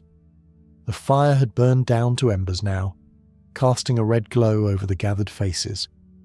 "You see, children," he said gently, "greed is a subtle thing. It does not always announce itself with fanfare. Sometimes it begins as nothing more than a whisper, a small voice suggesting that you deserve more than you have, that the rules that apply to others need not apply to you, that keeping a secret for your own benefit is not really the same as lying. But greed, once given a foothold, grows like bindweed in a garden, choking out all the good and healthy things until nothing remains but the strangling vines. Mungo Burrows was not an evil hobbit, but he allowed his discontent to make him vulnerable to corruption, and it cost him everything he truly valued: his family, his home, his very life. One of the younger children raised a small hand. "Master Tobias," she asked in a tremulous voice, "is the cursed silver still down there in the earth? Could someone else find it?" Tobias shook his head reassuringly. "No, little one. When the earth claims such things, it holds them fast. The silver that destroyed Mungo has returned to the deep places where it can harm no one. But the lesson of his tale remains, and that is a treasure worth keeping. Be grateful for what you have, be honest in your dealings, and remember that true wealth is measured not in coins, but in the love of those around you and the contentment of your own heart." The children nodded solemnly, and Tobias could see that the story had affected them. Good, he thought. Let them carry this caution with them as they grow. Let it serve as a small protection against the temptations that would surely come their way in time. "Now then," he said, his voice lightening, "I have one more tale for you before you must all toddle off to your beds. This one is shorter and gentler than the others, a story to send you home with warmth in your hearts rather than fear. It is the tale of the grateful fox, and it happened not so very long ago, perhaps in your own grandparents' time." The children settled once more, grateful for the promise of a happier ending after the darkness of Mungo's fate. Outside, the night had deepened, and the stars wheeled overhead in their ancient patterns. Somewhere in the distance a dog barked, and the sound of laughter drifted from another tavern down the lane. But in the Green Dragon, all was quiet save for the crackling of the fire and the warm, rumbling voice of old Tobias as he began his final tale. "There was a young hobbit lass named Marigold Goodbody," he began, "who lived with her parents in a modest hobbit hole on the outskirts of Bywater. Marigold was known throughout the village for her kind heart and her particular fondness for animals. She kept chickens and ducks, a fat pony named Butterball, and a large orange cat called Pumpkin who ruled the household with an iron paw. But Marigold's kindness extended beyond the creatures she kept as pets. She would leave scraps out for the wild birds. She never chased the rabbits from the garden, but instead planted extra lettuces just for them, and she spoke gently to every creature she met, from the smallest mouse to the deer that sometimes ventured near the house at dusk. One harsh winter, when snow lay deep upon the ground and food was scarce for wild things, Marigold was returning home from the village with a basket of groceries. The path was treacherous with ice, and she picked her way carefully, not wanting to slip and damage the egg she had just purchased. As she rounded a bend in the path, she nearly stepped on a fox that lay in the snow. The fox was in a terrible state, thin as a wraith and shivering uncontrollably. One of its hind legs was caught in a cruel trap, the metal jaws biting deep into flesh and bone. Blood had stained the snow around it, and the creature's eyes were glazed with pain and exhaustion. It had clearly been struggling for some time, perhaps days, and was near death. Most hobbits would have hurried past, for foxes were known to raid chicken coops and were generally considered pests. But Marigold saw only a suffering creature in desperate need of help. She set down her basket and approached slowly, speaking in soothing tones. The fox watched her with wary eyes, but did not have the strength left to struggle or bite. Working carefully, Marigold managed to pry open the trap's jaws. The fox yelped in pain as the pressure released, but it did not try to run. It simply lay there in the snow, panting and trembling. Marigold could see that the leg was badly damaged, possibly broken, and the wound had become infected. Without treatment, the fox would surely die. She did not hesitate. Despite knowing that bringing a wild fox into her home might be considered foolish or even dangerous, Marigold gently lifted the creature and wrapped it in her own warm shawl. The fox was surprisingly light, all bones and matted fur, and it made no protest as she carried it. She left her groceries hidden by the path, planning to retrieve them later, and hurried home with her unexpected patient. Her mother was understandably alarmed when Marigold arrived with a half-dead fox in her arms, but she knew her daughter's stubborn compassion well enough not to argue. Together they made a bed for the fox in the warmest corner of the kitchen, near the hearth but not so close as to be uncomfortable. Marigold cleaned and dressed the wounded leg, applying the same poultices and herbs she would use on any injured animal, and she coaxed the fox to take a little warm broth. For 3 days and nights the fox hovered between life and death. Marigold stayed by its side almost constantly, sleeping on the kitchen floor so she could tend to it whenever it stirred. She changed the bandages regularly, administered medicine, and spoke to it in gentle tones, telling it stories and encouraging it to fight for life. Her mother worried that the creature would turn violent once it recovered its strength, but Marigold was unconcerned. The fox, she insisted, understood that she meant it no harm. On the 4th morning, the fox opened its eyes fully for the first time and looked at Marigold with clear intelligence. It was a magnificent animal, she realised now that she could see it properly, with a coat of deep red fur that would shine like copper once it was healthy again, and a white-tipped tail that spoke of good breeding among its wild kin. The fox held her gaze for a long moment, and Marigold could have sworn she saw gratitude in those amber eyes. The fox recovered slowly but steadily under Marigold's devoted care. Its leg healed, though it would always walk with a slight limp, and its coat regained its lustre as regular feeding filled out its gaunt frame.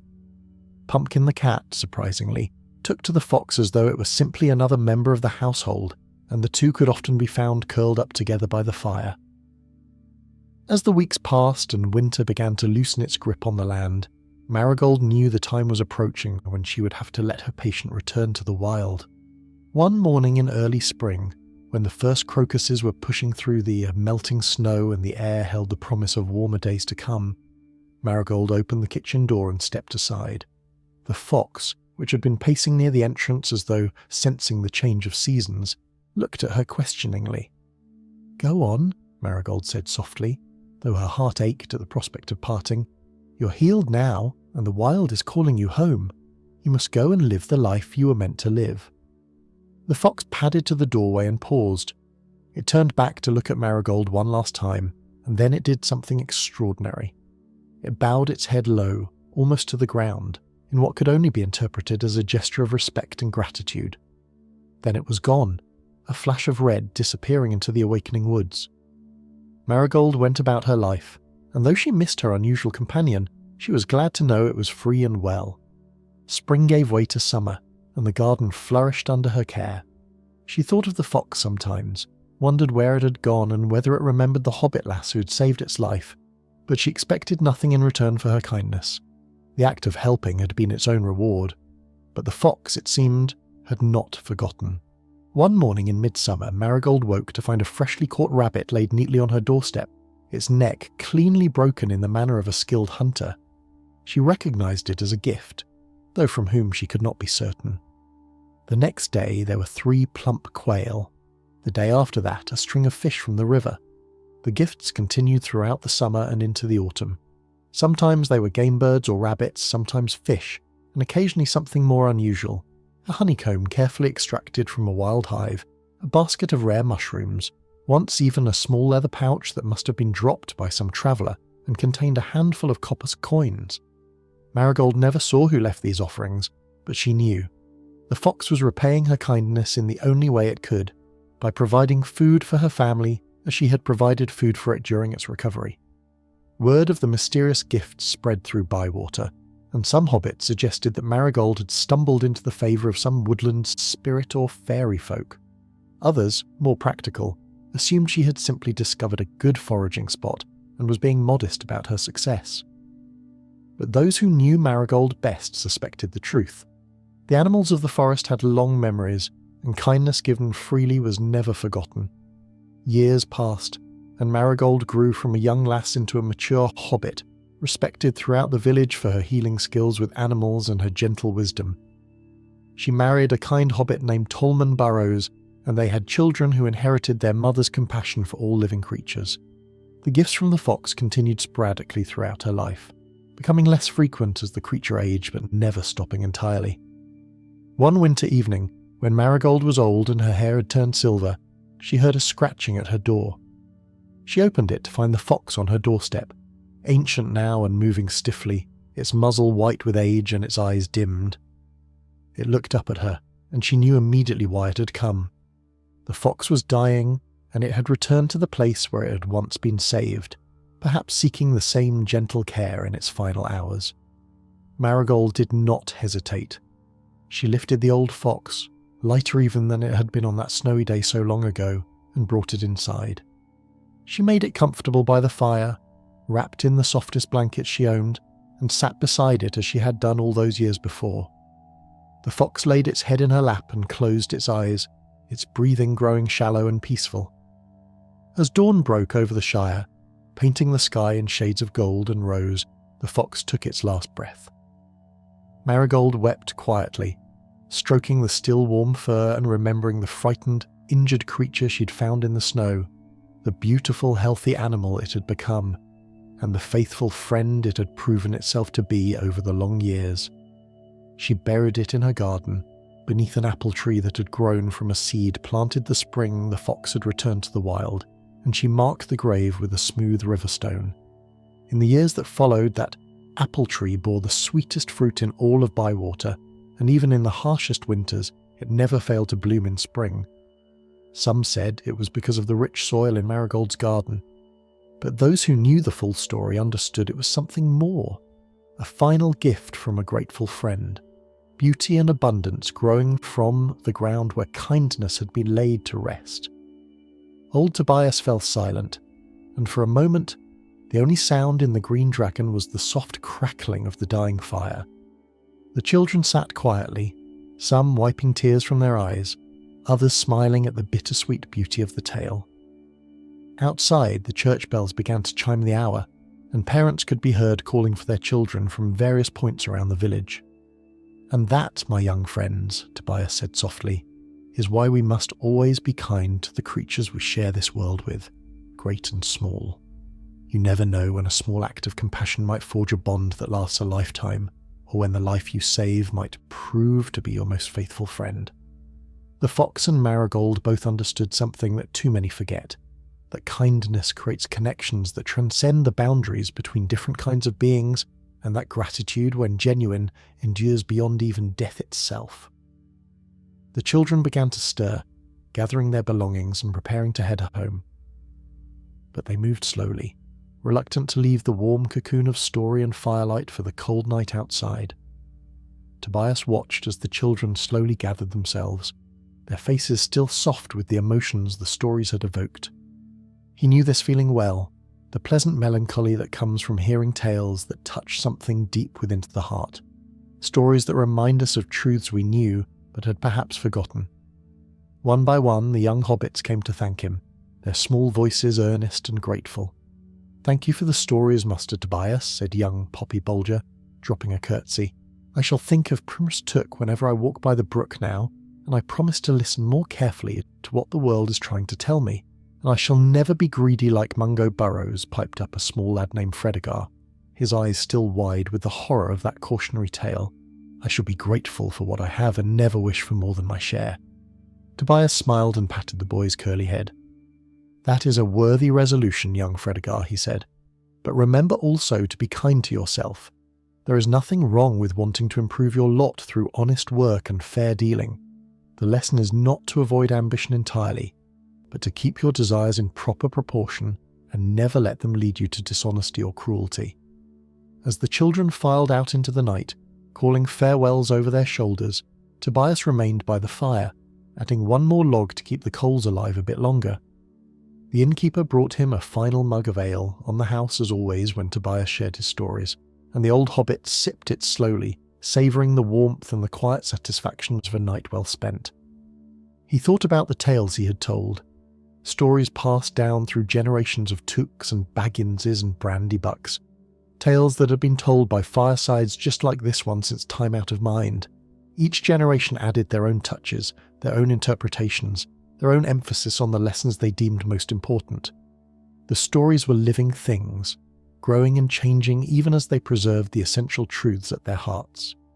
Primrose Took and her singing brook taught the importance of listening to the world around us, of finding magic in unexpected places, and of having the courage to act when action is needed. Mungo Burrows served as a warning against the corrupting power of greed and dishonesty, a reminder that sometimes the things we think we want most will destroy us if we are not careful. And Marigold Goodbody showed that kindness and compassion create bonds that endure, that the love we give to the world returns to us in ways we cannot predict or control. These were the stories that shaped young hobbits into good hobbits, that taught them how to live well in the Shire and in the wider world beyond its borders. And though some might dismiss them as mere fairy tales, Tobias knew better. Every story contained wisdom earned through hard experience, lessons learned by those who had come before, and passing them on was one of the most important duties of the old to the young. Outside the Green Dragon, the children made their way home through the quiet streets of Hobbiton. The night was clear and cold, and the stars blazed overhead with a brilliance that seemed almost magical after the warmth and dimness of the inn.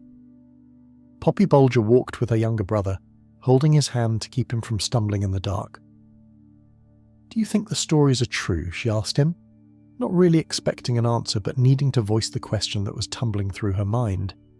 "Do you think there really was a hobbit who talked to brooks and fought shadowstones, and another who was swallowed by the earth for his greed, and one who saved a fox that brought her gifts?" Her brother, who was only 7 and still believed wholeheartedly in magic, nodded vigorously. "Of course they are true," he said with absolute certainty. "Master Tobias would not lie to us. And anyway, I've seen the flowers in the high meadow, the white ones that grow in a circle. My friend Pippin showed them to me last spring. If those flowers are real, then the story about them must be real too." Poppy smiled at his simple logic, though she was not entirely convinced. But as they walked, she found herself listening more carefully to the night sounds around them, the rustle of leaves in the gentle breeze, the distant gurgle of the water running through this village, the soft hoot of an owl hunting in the darkness. And she thought she could almost hear, beneath all those familiar sounds, something else, a kind of music that had always been there but which she'd never quite noticed before. Perhaps she thought the truth of the stories was not so much in whether every detail had happened exactly as told, but in the way they taught you to see the world, After hearing about Primrose and the Singing Brook, she would always listen more carefully to Water. After learning of Mungo's fate, she would always check her own heart for the seeds of greed and discontent. And after the tale of the grateful fox, she would always treat animals with kindness and respect. In that sense, the stories were true in the most important way. They changed how you lived your life. Back at the Green Dragon, Tobias finished his ale and prepared to make his own way home. The innkeeper helped him into his coat and handed him his walking stick, a gnarled piece of blackthorn that had served him well for more years than he cared to count. The two hobbits exchanged a few words about the weather and the state of the roads, comfortable small talk between old friends, and then Tobias stepped out into the night.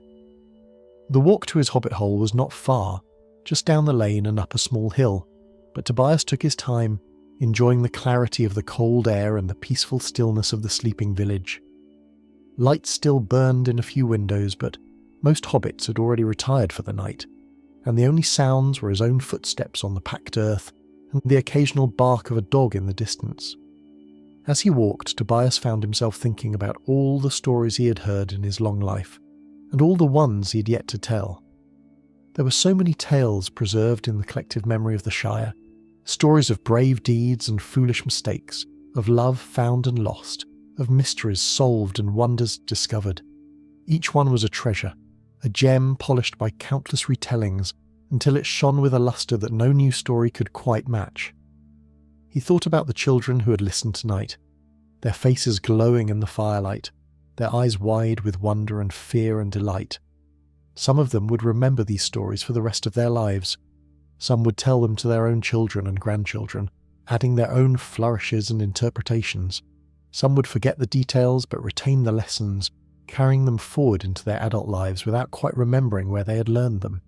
And that, Tobias reflected, was exactly as it should be. Stories were meant to be shared, to be passed on, to change and grow with each new generation while preserving the essential truths at their core. The Shire endured not just because hobbits were practical and hard-working, though they were, but because they remembered who they were and where they came from. The stories connected them to their past and guided them toward their future, a living bridge between the ages. Tobias reached his hobbit hole and paused at the door, looking back down at the village spread out below. Lights twinkled like earthbound stars. Smoke rose gently from chimneys, and somewhere in the distance he heard the faint sound of someone's singing. It was a good place, the Shire, a place worth preserving and protecting, and the stories he told, humble as they might seem, were part of that preservation. He went inside and closed the door behind him, shutting out the cold night air. His own fire had burned down to embers, but he stirred them back to life and settled into his favourite chair.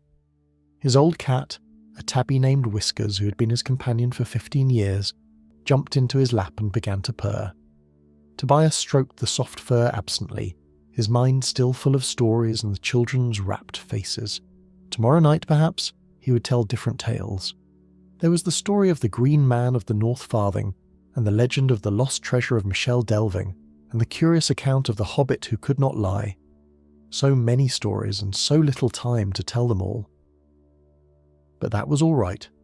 Other storytellers would take up the task when he was gone, just as he'd taken it up from those who came before him.